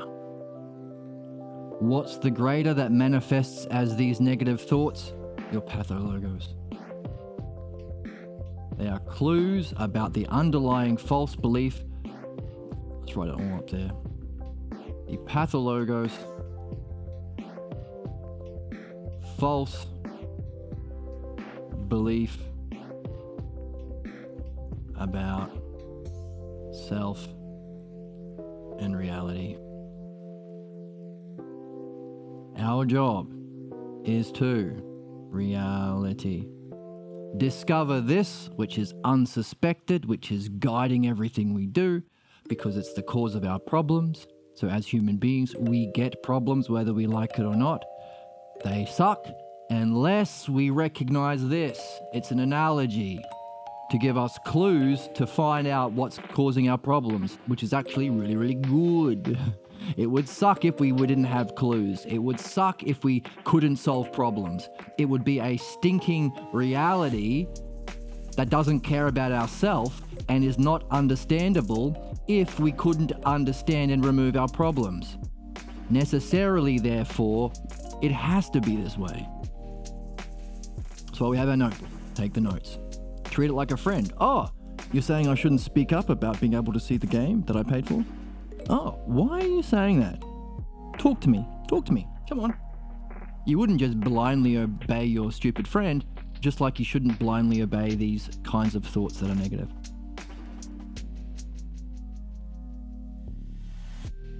Now, as we are learning to do in this channel, once you have collected a set of terms, what's the job?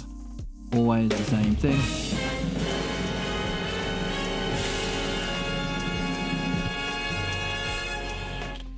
Arrange the terms in a dialectic.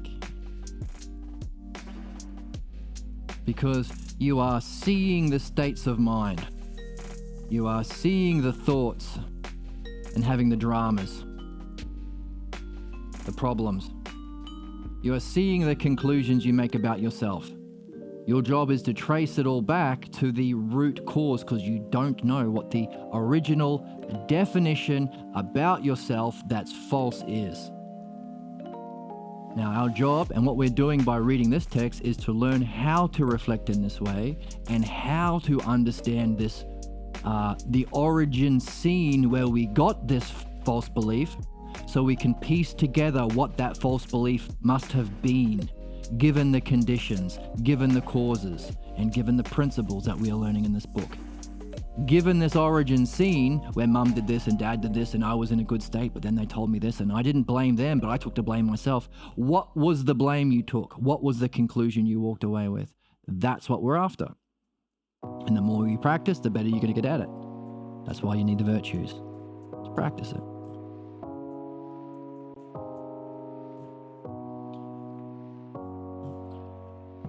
That's hard.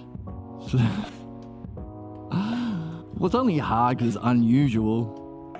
But you can join this community and join the Discord and you'll be with other people who are doing it as well. So it's more fun than hard. I just feel bad for... Yeah, we've said that. That's too close to me. That's exactly how I'd react. Okay. Good. More clues. Put it in the book. What should I do? Yep. That makes sense. Sorry, can't I just buy confidence? Ooh, that's actually a danger. This is actually something that came up in the Republic. Now, people who are born into wealth and privilege don't face the kinds of problems that the rest of us face, and therefore can live a comfortable life without ever challenging their ignorance. And the more money they have, the more fuel they have to playing out their problems. That's why the people who, in our current society where we haven't awakened to this, we haven't realized this, the people who are in charge are just using money and power. What would power be? Picture of power. Let's use the judge's gavel. Using money and power to play out their pathologos with greater consequence, because everyone is in a dialectic as a slave to their pathologos until we wake up to this game. So these people can be the worst tyrants. The Putins, the Musks, the Hitlers, the Trumps, the Bezoses, having the worst consequence of their soul. So in one way, that can be hard to see sometimes, by not being born the big man off campus, the most hottest person and the most popular person in school, the most richest or most beautiful, so that everyone gathers around you to make sure that you keep holding the bullshit pathologos beliefs of the culture. Yes, we want you to be the best Christian. We want you to be the best ambassador for St. John's College, or we want you to be the best lawyer. You're the smartest one in the family. Everyone loves you. The best politician. Without all those forces saying, you don't have to change, you're perfect, Donald Trump. You're kind of forced to actually reflect on yourself and discover your problems. So not only can you not buy this, number one, it can't be patented by the oligarchs, so we can always play. So long as we have consciousness, language, and the ability to self-reflect, we can always play this, which means it's a kind of learning we can take with us into our different incarnations and different planes of existence. necessarily it's the only thing that we can, therefore is the most rational thing to spend our life doing if there is some sort of existence beyond this lifetime. And there is evidence for that, because that's what we discover in philosophy, because we are not only defining self and reality, we are able to experience it and prove for ourselves what we are learning to understand through the dialectic. So given that it's understandable and it's definable, understandable, experienceable, demonstratable, that our self is not our physical body, it's the only thing rationally that makes sense to us to learn, study, and master while we're here. And according to Socrates in the Phaedo and in the Republic and in other books, if we don't do it, there are going to be negative consequences in how we die, where we go when we die, and whether or not we reincarnate, and where we reincarnate to. So there are so many consequences to our soul to playing this game, which would be harder if we were born into wealth, beauty, privilege, and a society that wants to help us stay a member of that sick tribe.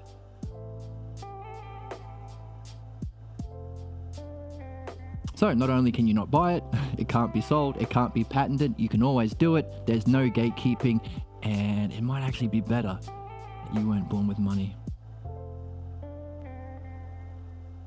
I guess I have to actively mindful in catching negative thoughts and rechanneling them. Thank you, I'm in this one. Yes. Now what's interesting is, to do that, now that you have an understanding in your back pocket to play with, there are two parts to the game: understanding or demonstration, and demonstration. There's thinking and there are states of mind. Those are the things you're going to be taking notes on as well. But also, this rechanneling is a state of mind. Because if you are a slave to this, if your friend says, hey, you know how you're really enjoying soccer? Yeah. Give up. That's crazy. Especially if he's not even a friend, some kid on the sideline, maybe some kid belonging to the other team. You suck! Kill yourself! Give up soccer! You wouldn't do that.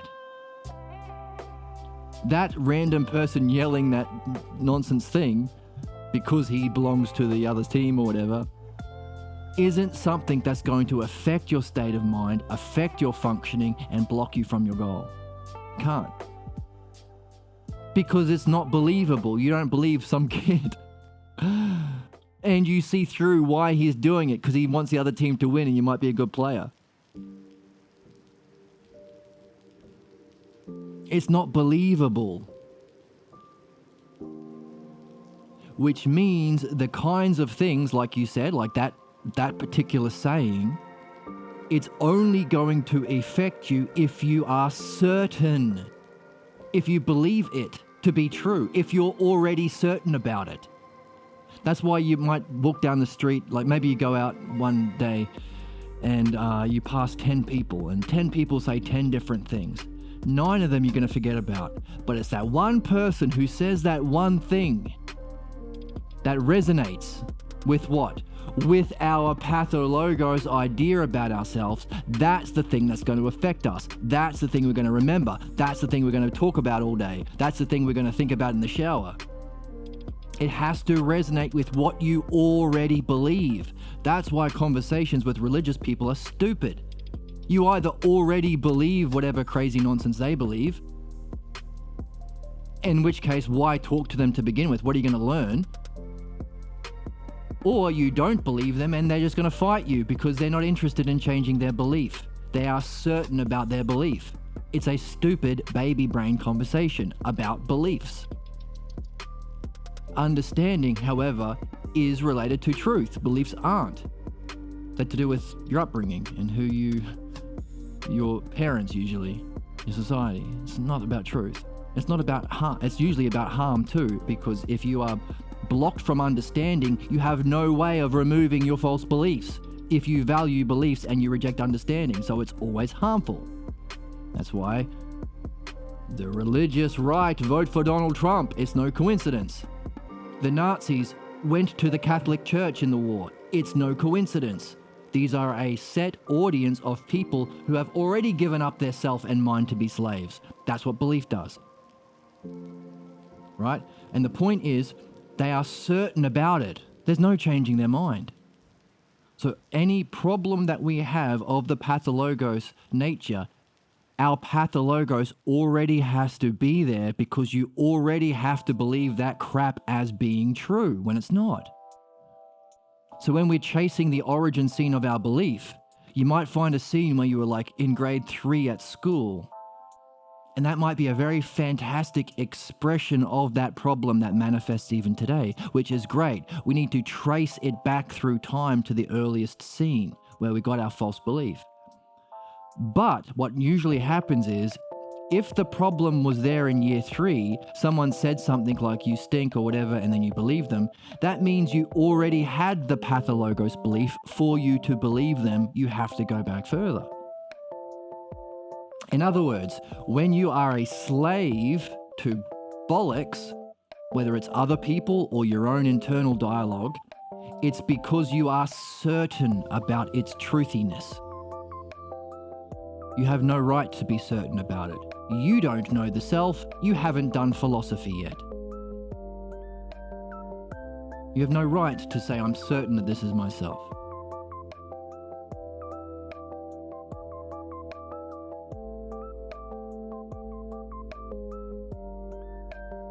And if what it's saying about yourself, number 1, self, number 2, mind, number 3, understanding, if what it says about those 3 things is negative, you have even less right to be certain about it because it's objectively false with reason and understanding. Not only that, it's not helpful. I don't want you feeling bad. I want you feeling great about yourself. Not great about your ignorance, like a rich person might be. Great about the self, great about logos, great about reflection, great about becoming better. And hopefully master the art of dialectic so you can help others. And Socrates says that's your job here as a person. So it's not helpful, it's not true, and you have no right to believe it. Because only when we are free of, or along with becoming free of our false beliefs, we're also reading the Balboa of Socrates, which is the true definition of the self. Now, by the way, you can't have both. You can't have the philosophical Socratic, the logos understanding and highest experience or recognition of self, at the same time with a bad idea of self. You can't have both. You have to sacrifice one for the other. You can't believe that you are really ugly and have the beautiful girlfriend. You have to sacrifice one. Which is why we do both on this channel. Half of the time we're reading Socrates to develop a true definition of self, a true experience of self, a true division using the self in every area, specifically as a dialectician helping other people too, as well as ourselves. And a true reaching of our goals, our highest destiny, the destiny for everyone. So we call it the destiny of man. But you can't at the same time have this negative crap. You can't believe that you can't experience the self as the highest possible thing, beyond even all things, and believe the self is rubbish. They're opposites. So what? So this is where you get certainty. Not certainty, different sort of thing. Knowledge and understanding. Nous and dianoia. And maybe even beyond nous. That's one of the puzzles in philosophy. What's beyond even the knowledge of ultimate reality? What's the self? So that for wisdom, knowledge, understanding, these are things that you want.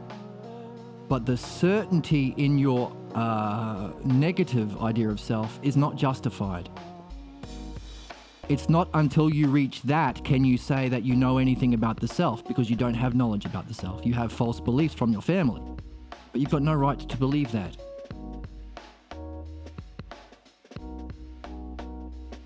So what? So when you recognize that state of mind that we call certainty, this is the big one.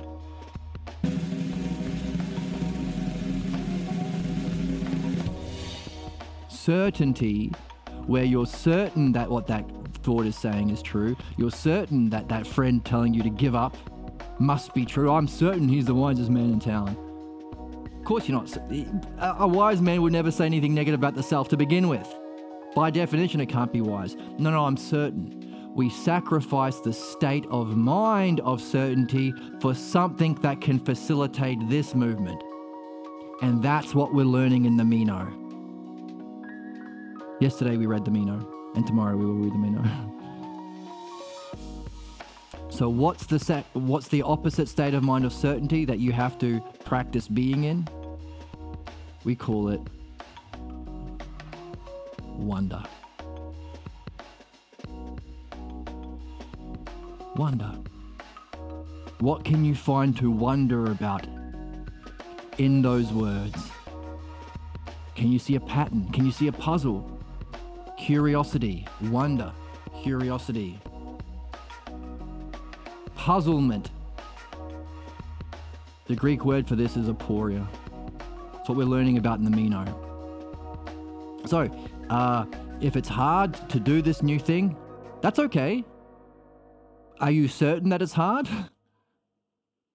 Then replace that certainty with wonder. What can you find to wonder about? What's there to be curious about?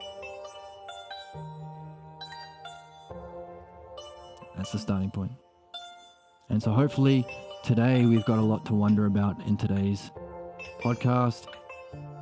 We didn't get much further in the text, but we did a lot of reflection, and hopefully we've seen more about the dialectic and what we're doing. That would make sense. Your art is so cute. Oh, thank you so much. Wow. Bois. And thanks for breaking it down. Oh, is that a kiss? Oh, that's a kiss. Thank you for the kiss. I think it's a kiss. Apologies to have to sidestep away from reading. I love your doodles, and that makes sense with wonder. Oh, that's the game, right? Making sense with wonder. Very, very well said.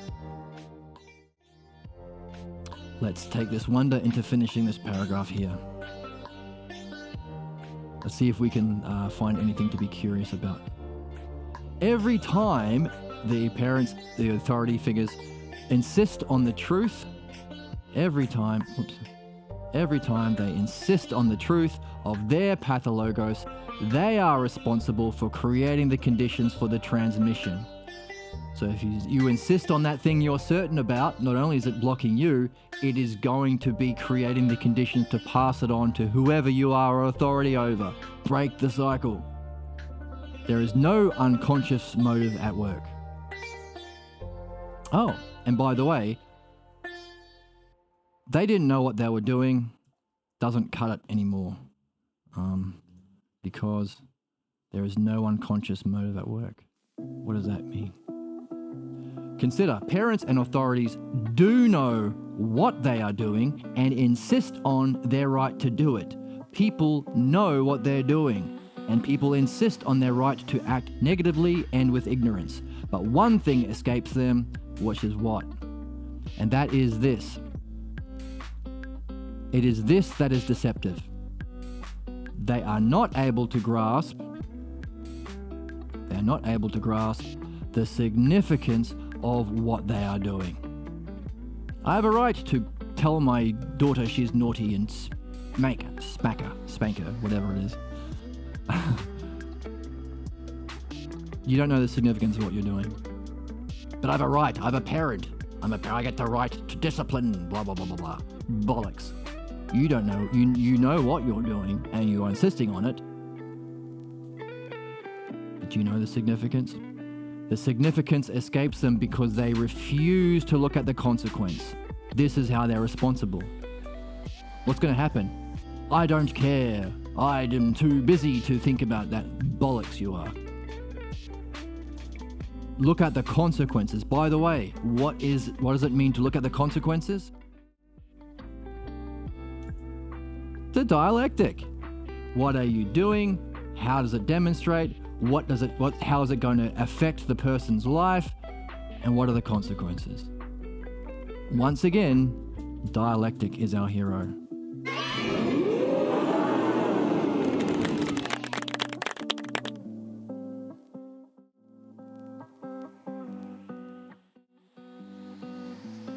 They refuse to look at the consequence of playing out the Pathologos dramas. What is the meaning of this refusal? Good question. When parental authorities are faced with ways of being or actions that appear threatening to them, faced with ways of being or actions, they create the conditions for the transmission of the Pathologos. There is a perceived threat in you being yourself around people who are sick with a Pathologos and are refusing to purge themselves of their pernicious entity. What alternatives are there? Someone's doing something on their own. That's a threat to my authority and my ignorance. I'm going to crush it by creating the conditions for the Pathologos. What alternative is there then? What could they do differently? To allow the child free expression of those states of mind and ways of being would mean a higher level of functioning that would have to be permitted within the school, the home or school. Bingo, bango, bongo. Wow. Flippity jibbity nonsense. Wow.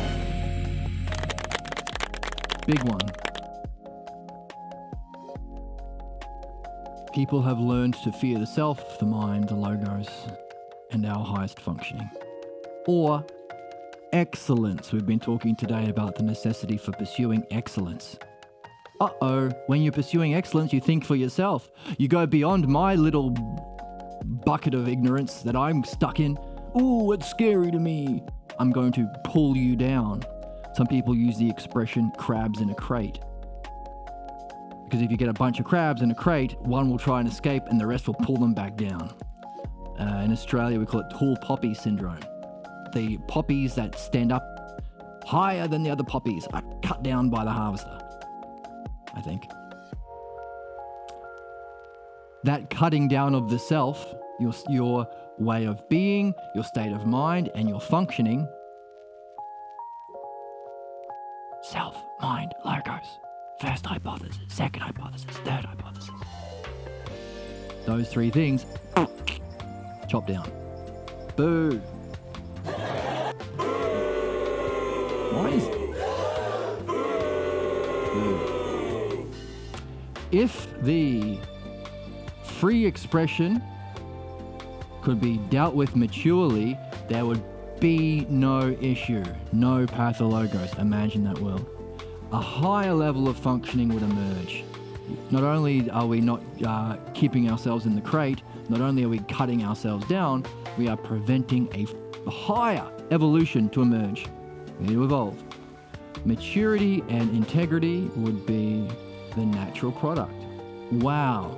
By getting out of the way, not even by doing anything, but by undoing, by getting rid of the stagnant water and those blocked up dams within our soul, clearing them out, and natural maturity and integrity would emerge. This is the principle that we talk about from, I got it from another streamer. She was talking about skill maxing. If you find yourself really loving something, you will want to max it out.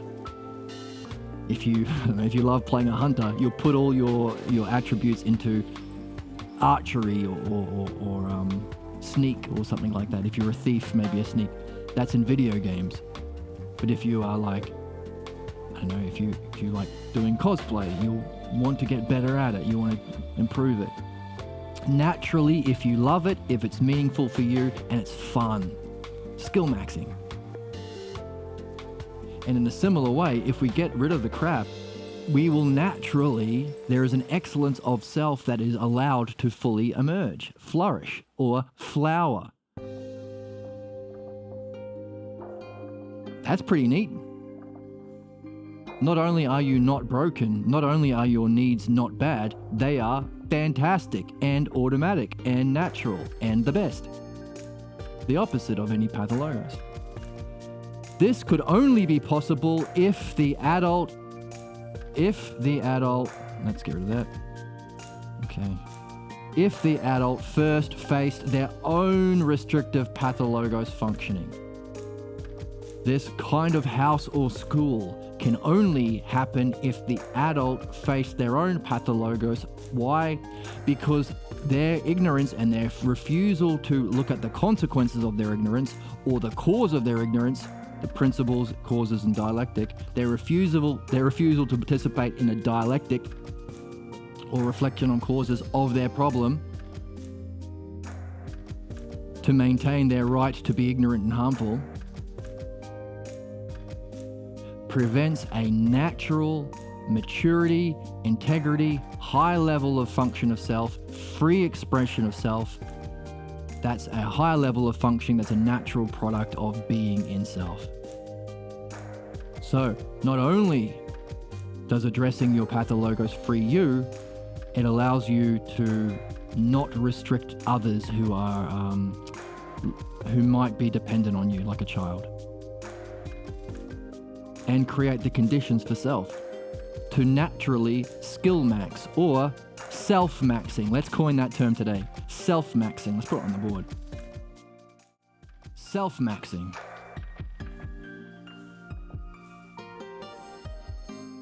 So we'll take that streamer's idea of skill maxing and say self-maxing. And happy face. And lovely hair.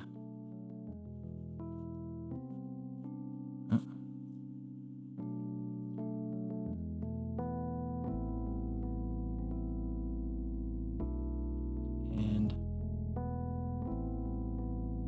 cheering arms.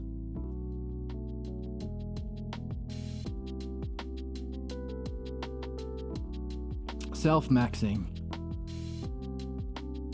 Removal of pathologos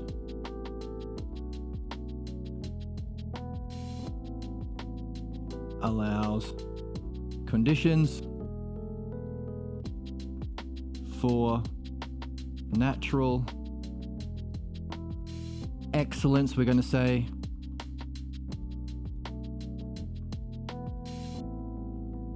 of self to emerge,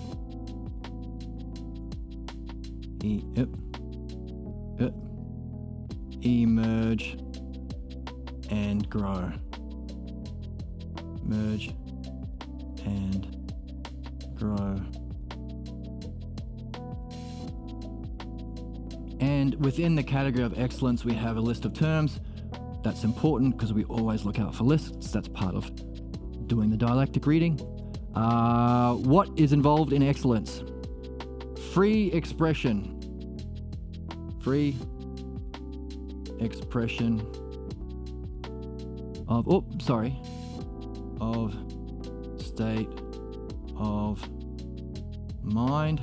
That's part of your natural excellence. We also have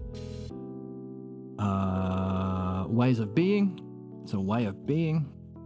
Your way of being will naturally be free and will emerge and grow, and your way of being is naturally excellent because that's the whole point. That's the self.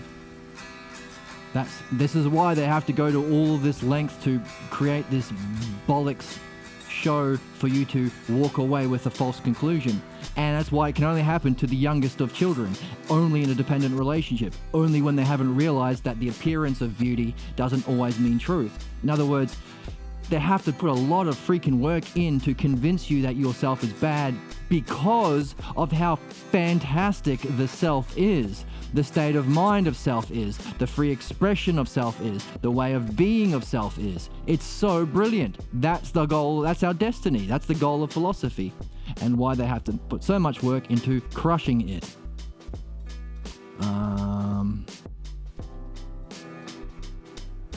Free expression, higher level of functioning,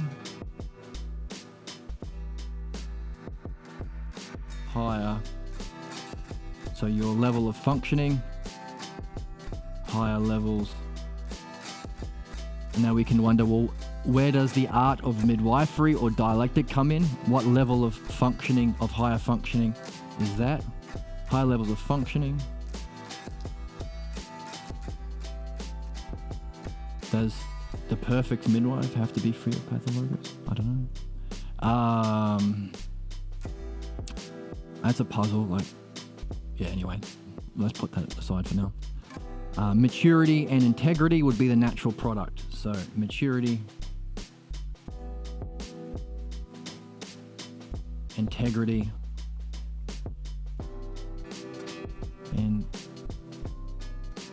integrity. Yes. So, self-maxing. The removal of the pathologos allows the condition for your natural excellence of self to emerge and grow. What's involved in excellence? Among other things, the free expression of our state of mind, our way of being will become more excellent, will emerge and grow, our high levels of functioning, our maturity and our integrity. And all of this cannot happen in a house or family unless the adult has first addressed their own pathologos. Ever want to be a parent? Better get off your butt and do this. And what kind of a house would that be? Unified in wonder of the logos, self and mind. What kind of a school would that be? What kind of a society would that be? This is where it goes. This is our pushing the implications and seeing the consequences of this. The reason why these adults and these people and our parents are to blame is they didn't reflect on the consequences, the implications, the results of their ignorant pathologos, and instead refused to look at the consequences of playing out the dramas in order to insist on the truth of their ignorance, their pathologos, and insist on their right to remain ignorant. I have a right to be a Christian. I have a right to be a Muslim. I have a right to be a Mormon, whatever, and inflict this ignorance onto my children.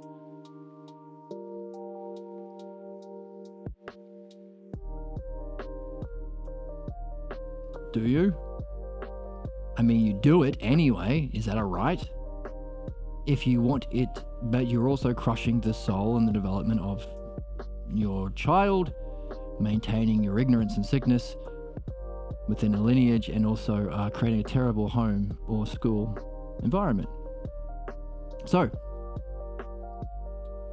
and all that comes from them refusing to look at the consequences and significance. Now, what we are doing is looking at the consequences of and significance. We are using a maturity and integrity that they don't have. Down here, let's pull out a different color. We are looking with maturity and integrity. This one. There we go. Whoops. It's supposed to be this color. Show colors. There we go. Maturity and integrity. Of not only the consequence of the pathologos, but the other side too. Why do we look at both sides?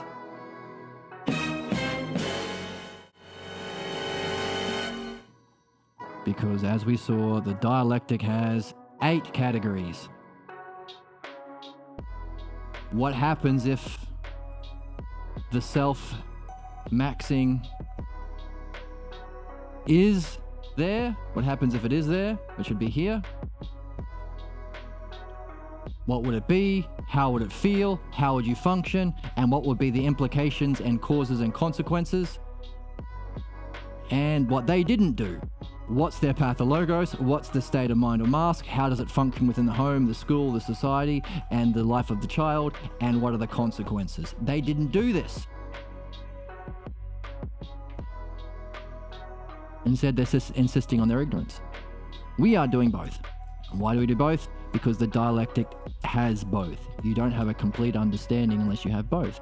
And you're not developing the mastery of the dialectic, because you can apply it to here when someone's blocked, or you are blocked, or your friend is blocked, and you can apply it here in philosophy, which is what we do half the time on the channel.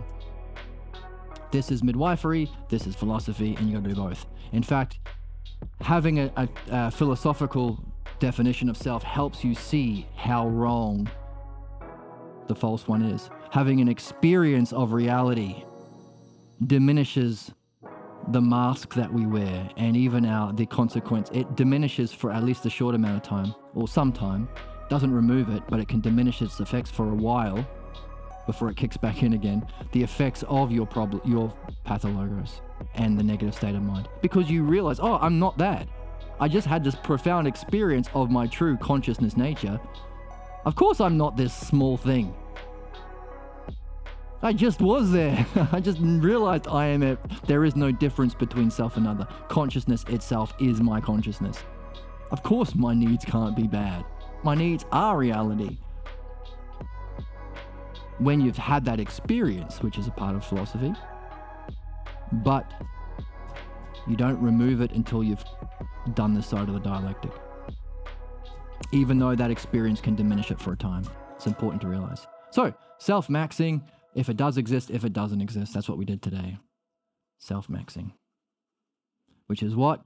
Removing the false beliefs about selves, or looking at them with curiosity and wonder while taking notes, and then I've got the notes, let's go back to my excellence. And if we sufficiently understand our pathologos, we become free of it, allowing the natural self-maxing to unfold, which is our natural curiosity and wonder and development of states of being, functioning, understanding, states of mind, and expression of self, which ultimately leads us up this train to our destiny, which might even be beyond these 8 categories to the first hypothesis. One self, maybe. That's the game. Does that come from a fear of abandon when someone achieves excellence and others are holding them down? Could be. That's what you are looking to discover. What are the supporting beliefs and fears around the original?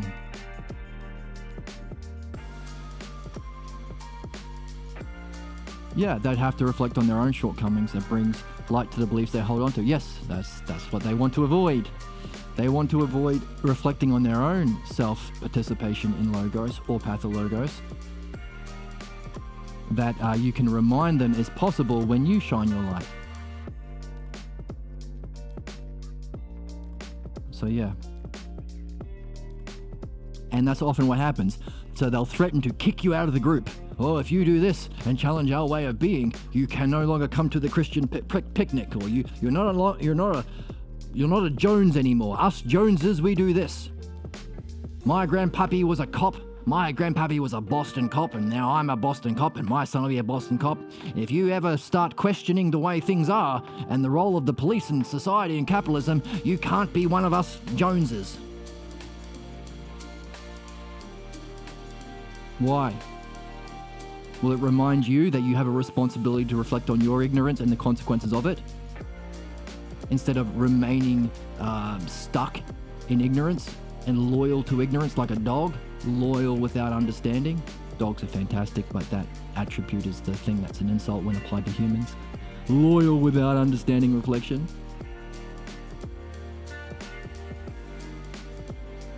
The answer is yes. But they won't say yes, they'll try and use a tactic. And one of those tactics to distract from answering the question is blame. And that's what we're looking at too. We have to blame the right things. Now, blame itself isn't sufficient because it only allows for one cause, and there are many, specifically the Pathologos. And the cause being the refusal of the Pathologos giver to reflect on the nature of their own problem and its consequences. To say that the cause, that's baby brain, a single cause without the Pathologos. Blame is also bad because it says, oh, by the way, that cause is you're just innately bad. That's the stupidest thing that you could ever say, but it's very common within a society based on Abrahamic religions like Christianity, Judaism, and Islam. There is an evil force, and that's the bad guys, and we shoot them or genocide them or whatever. Bollocks, baby brain nonsense. The cause is not an innate evil essence of self, it's the opposite. It's the false beliefs that say this thing when it's the opposite that's true. So, baby brain. If successful, you believe that you are innately bad, you're a sinner or a heathen or a woman, how dare you, or whatever, which is innately bad according to these morons. Not morons, sick individuals who have refused to look at their Pathologos and insist on their right to remain terrible. If you believe those jokers, you will experience a sense of worthlessness. That's not true. It's not helpful, and it's cruel. Doesn't help anyone, and it's mean. You will be slip-chimping. They look for excuses where you make a mistake, not to see it as an opportunity to learn or as gold to mine, but as an excuse to justify them saying that you're bad. See, you did that thing. See, it's because you're a woman. It's because you're brown. It's because you're not Catholic. See. Garbage. Boo. Stone Cold Steve Austin says, Wow. What?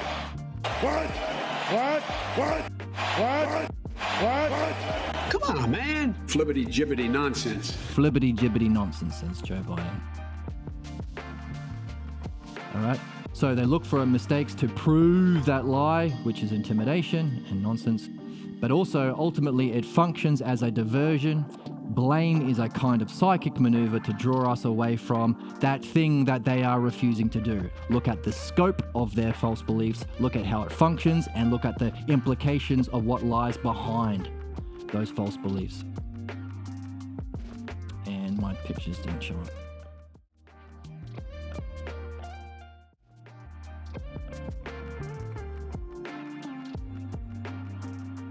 There they are. Yeah.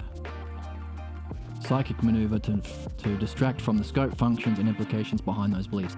So this is what it means to be rational. To recognize these kinds of diversions, we call them debate or debate bro tactics or rhetoric. It's what floods the public discourse at the moment. Ignore all that crap, see it for what it is, and actually do the right thing, which is to look at what lies behind the beliefs. The causes, the principles, and also the scope, functioning, and implication. Grow up from a baby brain into a